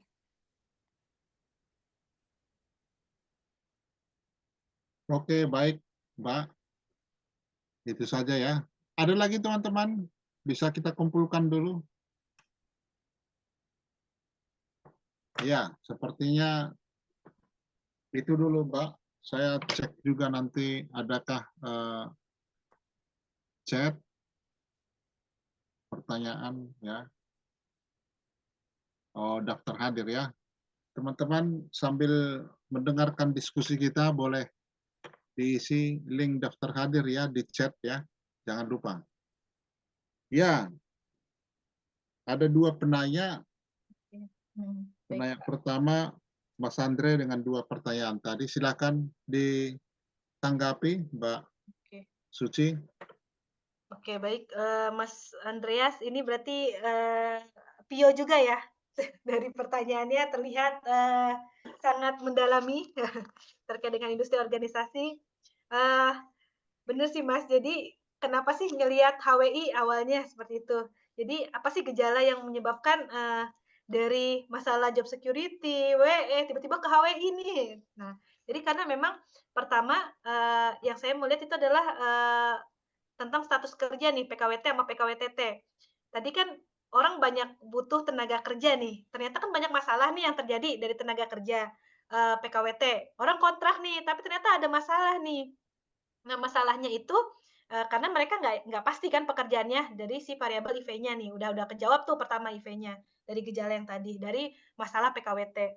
Lalu kemudian dari masalah yang udah ada di rumusan si kontrak itu, tenaga kerja kontrak, ada lagi nih masalah baru yang saya lihat di lapangan ketika memang kebetulan background saya adalah pekerja di industri tekstil gitu. Jadi memang saya ketika melakukan audit itu bertemu dengan karyawan-karyawan di tekstil gitu. Jadi setelah melakukan diskusi dengan beberapa perusahaan, ternyata yang performnya baik ketika audit, itu saya cukup terkejut bahwa itu adalah tenaga kerja kontrak. Jadi ketika diskusi-diskusi, saya masih kontrak Bu, kita juga nggak tahu nih kontrak saya diperpanjang, terus saya diberhentiin dulu sebentar, habis itu kontrak lagi. Nah jadi saya cukup terkejut justru yang mengerjakan dokumen-dokumen yang berat dan memprovide-nya adalah mereka yang karyawan kontrak. Lalu yang karyawan tetap memang adalah yang performnya oke juga, tapi saya melihat persentasenya lebih banyak di karyawan kontrak. Nah itu yang kemudian saya menjadi gejala yang saya lihat. Apakah memang sebenarnya ketika seseorang karyawan kontrak itu dengan terancamnya pekerjaannya justru lebih baik loh performnya. Padahal karyawan tetap itu kan benefitnya udah banyak. Kerjanya juga pasti kan, maksudnya, mereka juga nggak mungkin dipecat tanpa sebab gitu, karena memang kan akan ada penalti, yang penaltinya itu berapa, hampir 8 kali mungkin ya, berapa puluh kali lipat gaji, ibaratnya uang kaget nih turun gitu ketika kita memecat karyawan tetap. Nah, tapi kenapa, eee, dengan benefit yang diberikan, dengan, kondisi yang, sangat, lingkungannya sangat oke lah untuk karyawan tetap, tapi kenapa di lapangan itu justru perform, karyawan tetap yang mungkin setara lah mungkin ya, apa namanya, mungkin sama-sama operator atau mungkin hanya supervisor atau ketua regunya, itu justru performan yang mereka masih, karyawan kontrak. Nah, itu yang kemudian saya menjadi tertarik untuk meneliti, bener nggak sih ternyata ketika status karyawan, ketika kerjanya itu pasti atau enggak, itu pasti akan menampilkan perilaku kerja, yang menginvestasikan waktu dan tenaganya itu lebih baik atau enggak, atau sebaliknya. Karena memang, ini masih jadi pertanyaan nih, Mas, masih jadi pertanyaan yang, gap-nya itu cukup besar untuk diteliti. Nah, itu yang kemudian, eee, membuat saya akhirnya tertarik untuk meneliti HWI ini. Nah, karena memang untuk kayak artikel juga sebenarnya itu kayak artikel saya dari Scholar Kimura 2020 itu penelitiannya, dia ngelihat dari 2 budaya, Mas. Ada dari Jepang sama Israel. Nah, jadi ternyata, budaya atau, dari negara yang berbeda, itu menampilkan investasi, yang berbeda juga. Jadi ternyata, untuk yang di Jepang, ya mungkin kita tahu lah budaya kerja Jepang seperti apa, nah itu hasilnya berbeda dengan, HWI dari, apa namanya, dari, yang Israel, dari negara Israel. Nah itu yang membuat saya tertarik, oh ternyata budaya ini mempengaruhi loh orang mau bekerja. Nah kemudian yang budaya ini kan kalau kita nelitinya di Indonesia, yang dilihat yang paling sederhana adalah, status kontraknya, satu PKWT, satu PKWTT. Nah itu yang kemudian saya memutuskan, oh ternyata dari budaya ini bisa loh digali-gali lagi HWI-nya itu seperti apa. Nah, terus sisi baiknya apa nih untuk perusahaan? Pasti kalau perusahaan baca, wah kayaknya mending karyawan kontrak nih ya, kontrak aja terus, mereka juga lebih rajin seperti itu. Sebenarnya yang dilihat adalah dari penelitian ini, terlepas dari kontrak ataupun pekerja tetap, itu sebenarnya, hal yang paling utama adalah perusahaan harus bisa mendorong karyawannya untuk memberikan nilai psikologikal kapital atau modal psikologis yang tinggi. Jadi kan sebenarnya utamanya itu, apa sih yang membuat orang itu bekerjanya mau menginvestasikan, karena kan ternyata modalnya dulu loh, si pekerjanya itu mau PKWT atau PKWTT, sebenarnya kan yang paling utama itu didorong dulu nih, si modal psikologisnya. Harapannya, efikasinya, resiliensi, dan lain sebagainya, optimismenya. Nah, ketika ini udah didorong, tentunya ini akan berimpak nih kepada si HWI-nya. Jadi terlepas dia tadi kan sebenarnya untuk PKWT sama PKWTT sama-sama signifikan ya untuk dari si SICAP-nya. Jadi sebenarnya benefit-nya untuk perusahaan adalah mereka tahu. Nah, sebenarnya mau kontrak kek, mau enggak kek, udah benerin dulu aja deh karyawan-karyawannya, kasih dulu karyawannya tuh modal psikologis yang baik. Ketika modal psikologisnya itu terpenuhi, maka karyawan pun tentu akan merasa apa namanya, merasa bisa nih menginvestasikan, waktu dan tenaganya untuk bekerja gitu. Dan juga ketika dia ditambah lagi mediasi dari keterikatan kerja, tentunya ini akan membawa efek yang sangat, baik lah gitu, akan menjadi simultan gitu, untuk investasinya. Jadi, lebih ke sana sih Mas kalau ngelihatnya. Jadi, memang sih ada pro kontranya, tapi ternyata, kita harus ngelihat dulu si modalnya ini loh yang harus diperbaiki, yang harus di-push untuk diperbesar kepada, karyawan, gitu. Ya, mungkin saya tambahkan sedikit. Nah, di sini ternyata psychological capital itu punya pengaruh yang besar. begitu psychological capital-nya besar, maka si orang tersebut kan merasa yakin bahwa harapannya akan terpenuhi. Kemudian dia juga punya optimisme bekerja yang lebih kuat. Nah, sehingga nggak perlu lagi tuh yang namanya keterlibatan kerja, yang namanya dia dia akan dengan sendirinya menjadi asik bekerjanya. Tidak perlu lagi dipompa lagi gitu ya, untuk levelnya yang, PKWT gitu. Karena emang kelihatannya ini ada sebuah kebutuhan dari sisi harapan dia, dari sisi optimisnya. Nah, sehingga membangkitkan. Jadi kalau saya selalu bilang gini, kalau kita belajar manajemen ada yang namanya modal finansial, modal keuangan. Kalau di psikologi juga punya modal, yaitu modal psikologi ini, PSYCAP, yang didasari oleh 4 faktor.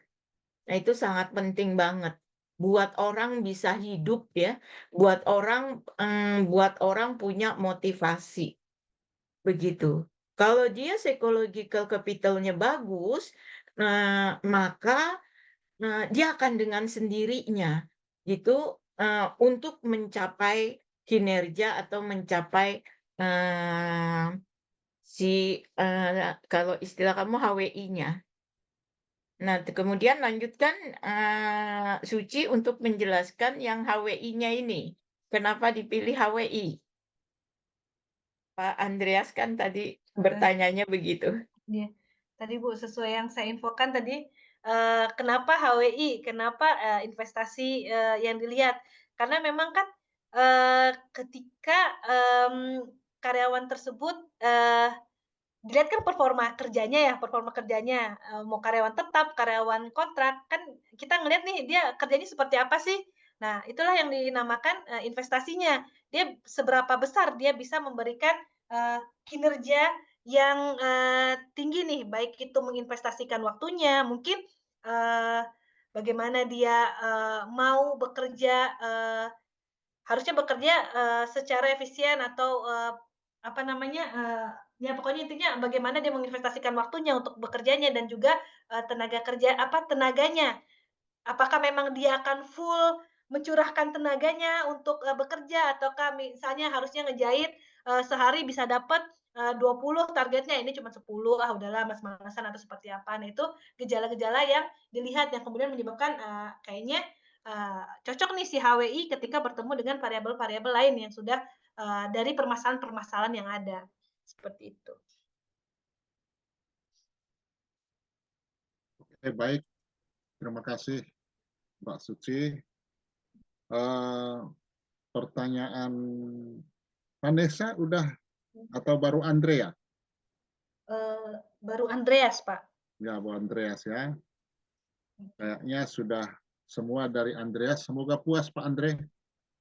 Saya lihat Pak Andre ini udah manggut-manggut. Kalau udah manggut-manggut itu artinya udah aman lah ya. Nah, Terima kasih. Soalnya jawaban dari Mbak Suci maupun Bu Rita sangat melengkapi. Terima Iya. kasih Mbak Suci, Bu Rita. Kemudian dari Mbak Vanessa mengenai alat ukur ya, mengenai alat ukur HWI.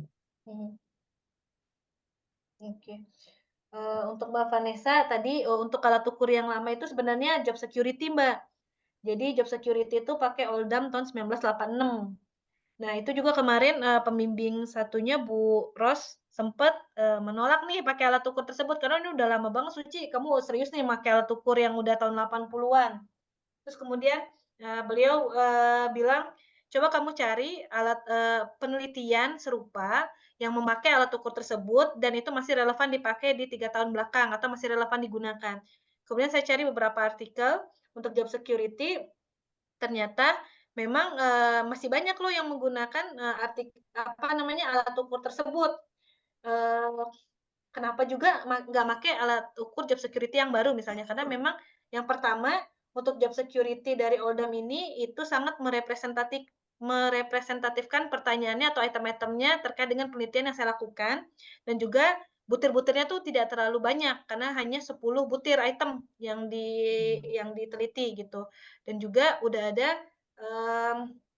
versi Indonesianya kalau nggak salah pada saat itu, saya juga melihat udah ada nih Indonesian version-nya yang diterjemahkan dan juga alat ukur ini, nilai reliabilitasnya, tinggi. Nah, itu yang menyebabkan kemudian, saya memilih untuk menggunakan alat ukur yang mungkin versi aslinya itu udah lama banget 80, tapi selama kalau menurut, Bu Rostiana, selama itu masih relevan digunakan pada saat ini dan masih banyak penelitian yang menggunakannya, berarti bisa dikatakan bahwa sebenarnya si alat ukur tersebut masih bisa loh merepresentatifkan untuk, menjawab variabel-variabel yang ada. Jadi kita harus mastiin dulu itu masih dipakai nggak di tahun-tahun belakang. Kalau misalnya udah nggak dipakai lagi, udah ada yang terbaru penggantinya, lebih baik pakai yang terbaru, kayak gitu.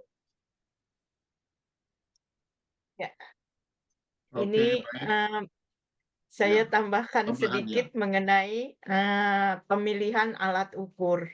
Benar yang Suci katakan, jadi kalau yang udah terlalu lama, kita cari satu bisa versi yang terbaru, atau kita cari masih dipakai nggak alat ukur tersebut sampai minimal ya maksimal 5 tahun belakangan ini. Begitu untuk pembuktiannya. Karena memang buat alat ukur kan susah. Jadi mungkin belum ada yang terpikir untuk menggantikannya. Contohnya adalah IQ dari Wechsler, gitu kan? Itu kan juga udah tahun berapa kan? Tapi dia masih tetap dipakai, gitu. Dan masih relevan dengan kondisi sekarang. Sebenarnya juga nggak benar gitu. Alat ukur psikologi kok itu doang gitu ya. Ya karena masih relevan, artinya tidak dipengaruhi oleh kondisi yang namanya sekarang orang masih nulis. Jadi pakai verbal, yang namanya sekarang orang masih ngitung. Jadi pakai numerik gitu kan. Ini yang namanya sekarang orang masih eh, nggak linglung jalannya gitu kan. Untuk mengetahui itu maka pakai spasial gitu. Jadi masih relevan dengan keadaan sekarang. Jadi kenapa kok nggak dibikin-bikin yang baru? Kalau yang alat kecerdasan sih pada umumnya emang dipakai yang lama itu masih relevan dan bisa mencakup seluruhnya. Hanya yang verbal mungkin sudah harus diperbaiki. Begitu. Kemudian alat-alat ukur yang sikap, yang perilaku, kemudian yang kepribadian itu justru yang berkembang di situ. Sesuaikan saja. Kemudian kalau sudah ada yang ditranslasi atau diadaptasi ke dalam bahasa Indonesia, gunakan yang sudah diadaptasi. Karena dia alat ukur tersebut sudah disesuaikan dengan budaya Indonesia. Begitu. Itu tambahan saya, Vanessa. Ya, terima kasih Ibu Rita yang telah memberikan tips ya bagaimana mencari alat ukur, ya apa tanda-tanda alat ukur yang masih layak dipakai dan bagaimana strategi untuk menemukan alat ukur yang pas dari penelitian kita, ya. Kemudian juga Pak, Ya. tadi juga saya ingatkan harus berkorespondensi dengan si autor. Tadi kan Mbak Suci katakan. Nah, itu sangat membantu sekali itu dalam hal apapun, maupun alat ukur maupun penelitiannya, korespondensi dengan autornya tersebut. Ya, itu penting banget ya Pak Raja ya. Ya, betul sekali. Saya tadi tertarik dengan jawaban Mbak Suci tadi ketika korespondensi dengan pengarang ya. Kebanyakan orang misalnya yang berminat dengan tulisan kita langsung to the point ya. Jadi nggak ada pemanasannya gitu loh. Aduh, kadang-kadang ya kalau to the point bagus sih, nggak bertele-tele, cuman langsung to the point itu, kalau to the point kan artinya kan langsung memerintah itu. Tolong ini, saya pernah alami itu, sudah saya kasih tangan kiri, diminta lagi tangan kanan. Ya, tolong Pak kirim Pak, udah kirim alat ukur. Oh, tolong blueprintnya Pak. Oh, sesudah kirim belum, tolong ini lagi, tolong terus. Akhirnya saya nggak balas. Sebenarnya merasa bersalah juga saya, tapi gimana lagi kan nggak nyaman juga kita. Tapi saya pikir bagus itu ditiru apa yang dialami oleh yang dilakukan oleh Pak Suci ya teman-teman. Jadi mulai dulu pemanasan, seperti makan bubur yang hangat, mulai dulu dari pinggir gitu kan. Kalau langsung ke tengah kan terlalu panas kan. Jadi dari pinggir dulu dicolek gitu ya, baru dipuji-puji dulu sedikit ya, baru oh ini bagus. Yang menarik tadi itu, tolong dulu, masa disuruh penulisnya mencari gap, itu kan strategi bagus itu. Menurut saya itu bagus itu. Menolong kita, kalau kita sendiri yang cari gapnya kan susah mungkin ya teman-teman ya. Ya, jadi kita nggak kepikiran kan, dia kan yang membuat artikel, dia yang tahu apa kelemahan tulisannya, dia yang tahu apa yang kelemahan penelitiannya. Dan juga teman-teman yang belum ada bertanya di sini ya, Mbak Suci yang tahu apa kelemahan penelitiannya ini, tapi belum ada yang nanya. Moga-moga ada yang bertanya berikutnya ya, apa kekurangannya. Sehingga dengan melakukan atau menyadari kekurangan, ya biasanya baru kita tahu sesudah selesai. Nah, kita bisa langkah lagi untuk tahap berikutnya, atau kita menolong orang lain, ya mungkin melirik yang kita lihat seharusnya perlu dikembangkan. Seperti itu. Dan patut ditiru menurut saya teman-teman ya. Bagus juga itu ya, gapnya. Itu saya ingat. Benar kan ya Mbak Suci ya? Benar ya? Iya. Betul, Pak. Jadi jangan langsung Oke. to the point, Pak. Minta alat ukur bisa kirimkan nggak? Mulai dulu baca beberapa artikel dari autornya, Pak. Jadi saya waktu itu Iya. minta baca 2 sampai 3 artikel dia, kemudian saya rangkum, saya diskusi sama beliau, saya nyatakan bahwa saya tertarik karena ini dalam artikel Anda ini yang pertama, artikel kedua, artikel ketiga. Ya kemudian dari diskusi tersebut ujung-ujungnya minta juga alat ukur, tapi Iya, halus mintanya gitu, Pak. itu Jadi benar-benar cara ketimuran. Bagus banget itu ya.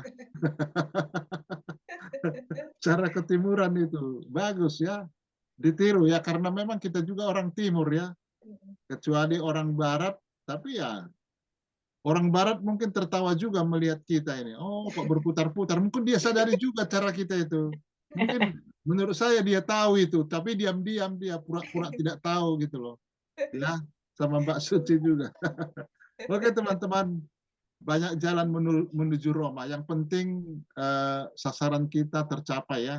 Apa yang kita inginkan bisa terkabul, itu yang penting ya. Baik, ada lagi teman-teman, jangan dibawa sampai ke tidur nanti ya pertanyaannya. Nanti Anda tidak tenang tidurnya ya kalau nggak bertanya ya. Ini mumpung ada di sini Ibu Rita ini ahli statistik ini, jadi jangan main-main tentang ya semuanya ada sama beliau ya. Jadi digunakan kesempatan ini teman-teman ya. Tips-tips apa yang kita butuhkan untuk penelitian. Iya. Barangkali ya biasalah kan tugas moderator kan ya, tugas moderator kan mengisi waktu ya kan, kalau waktu masih banyak kan diisi-isi waktu itu supaya habis gitu kira. Tapi ini bukan karena itu Mbak ya. Iya, Ibu Rita tadi sudah memaparkan ini paket lengkap yang diteliti gitu ya. Nah, walaupun ini sudah paket lengkap, sudah membahas aspek internal eksternal ya, baik status dari subjek itu yang tetap maupun yang kontrak.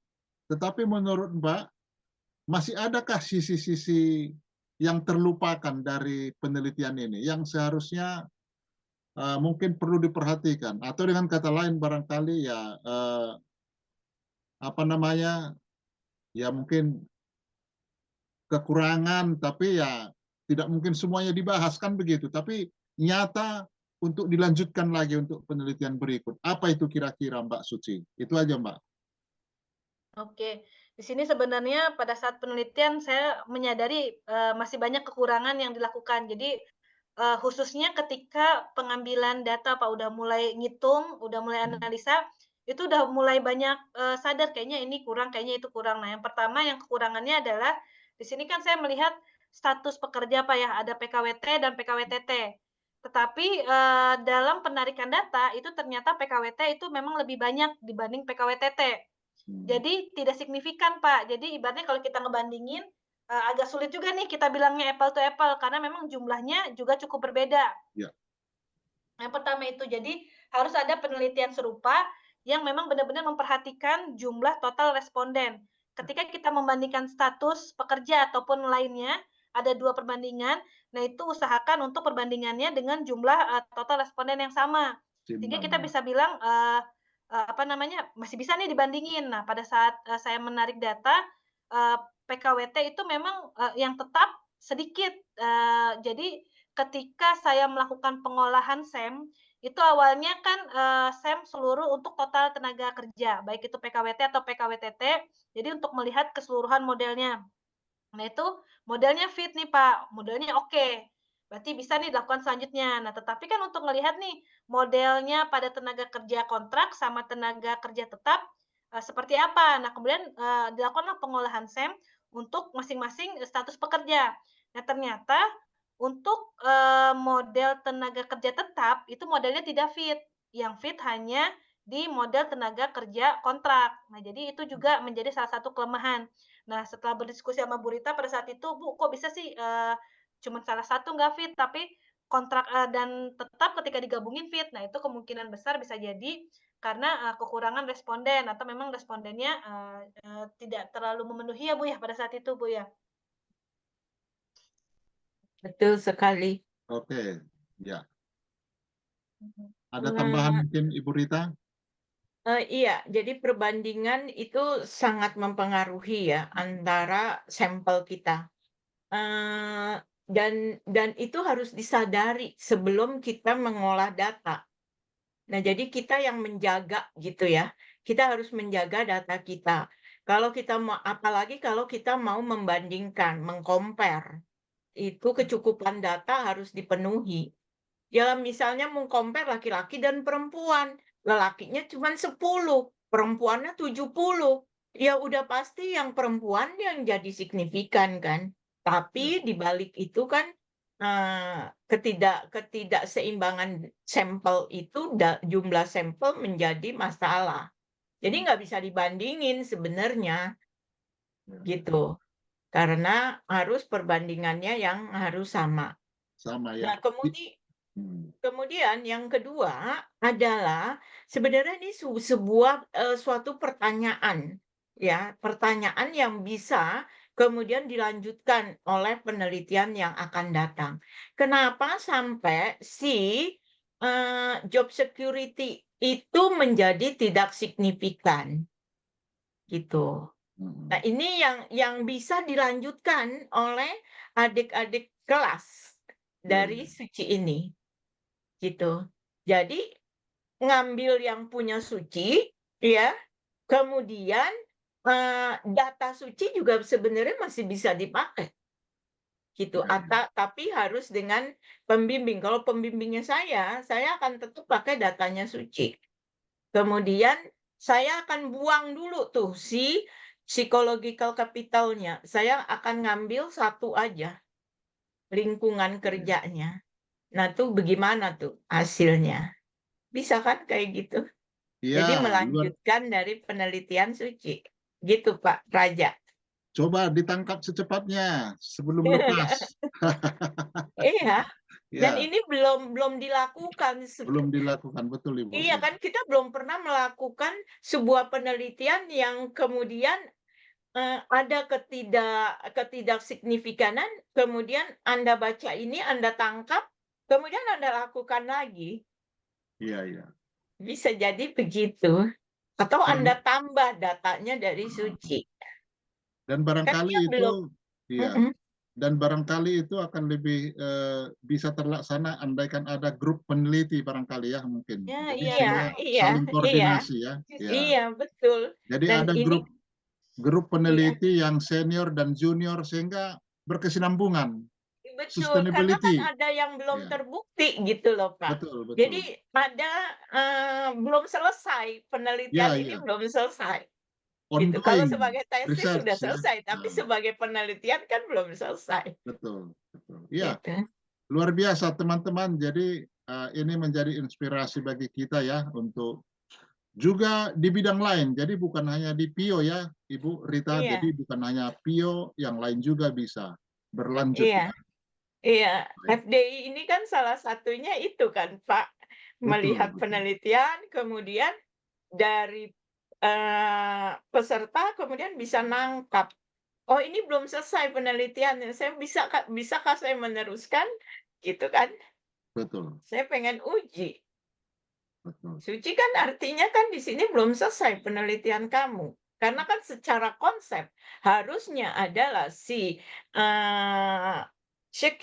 job security itu dia bersama dengan psychological akan mempengaruhi si HWI kan.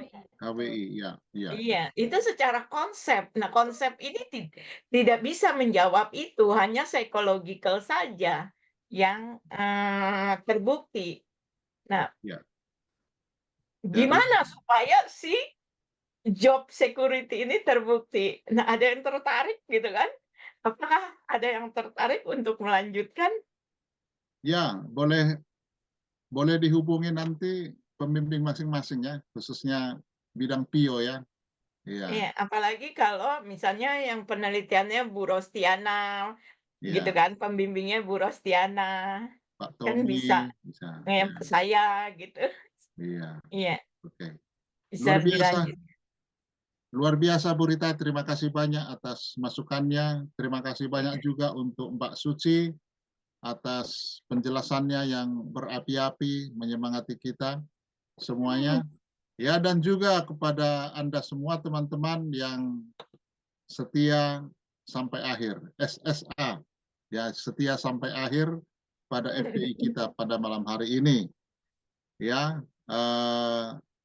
walaupun ada 7 menit lagi, masih ada beberapa selebrasi lain yang akan kita lalui. Ya, sebelum kita foto-foto keluarga sebagai dokumentasi, kita mengapresiasi kedua narasumber kita pada malam hari ini dengan menganugerahi ya uang dan emas kami tidak punya kedua narasumber, tapi yang kami punya hanya hati kami dalam bentuk sertifikat. Nah, Terima silakan kasih Pak Raja. Miss Hartina Terima kasih Pak.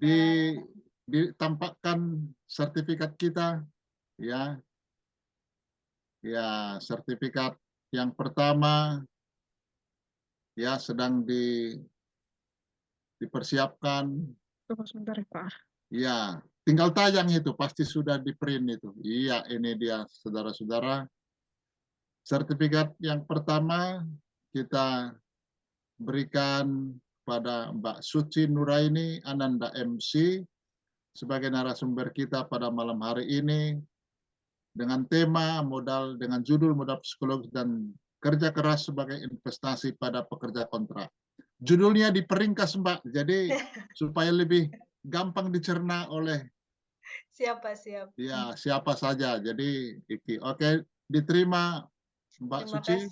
Terima kasih Pak, saya terima. Baik, terima kasih. Sertifikat yang kedua kita berikan kepada Ibu Rita. Silahkan. Oke, sertifikat untuk Ibu Dr. Insinyur Rita Markus Sidul Fili Lastri, MPCT sebagai narasumber malam hari ini. Mohon diterima Bu Rita.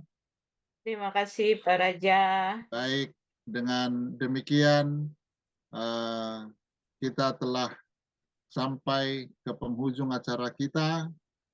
Terima kasih saya ucapkan juga kepada Miss Hartina dan Bro San yang mempersiapkan sesuatunya FD kita malam hari ini. Dan jangan lupa kita foto sebentar ya. Siapa yang memfoto biasanya? Miss. Izin Pak, tadi sudah saya foto Pak. Oh sudah? Kan random kan Pak. Oh ya luar biasa. Itu paling original nanti. Jadi gaya kita masing-masing benar-benar asli ya. Jadi tidak dibuat-buat ketika difoto tadi tanpa pengetahuan kita. Baik, terima kasih untuk kita semua. Selamat malam dan bertemu kembali di acara dan gelombang yang sama minggu depan dan dengan saya 2 minggu lagi. Ciao, selamat malam. Terima kasih Pak Raja, Bu Terima Rita. kasih Pak Raja Semuanya. semuanya. Kak Raja, Kak Selamat Suci, malam. Bu Terima Rita. kasih Suci. Selamat malam.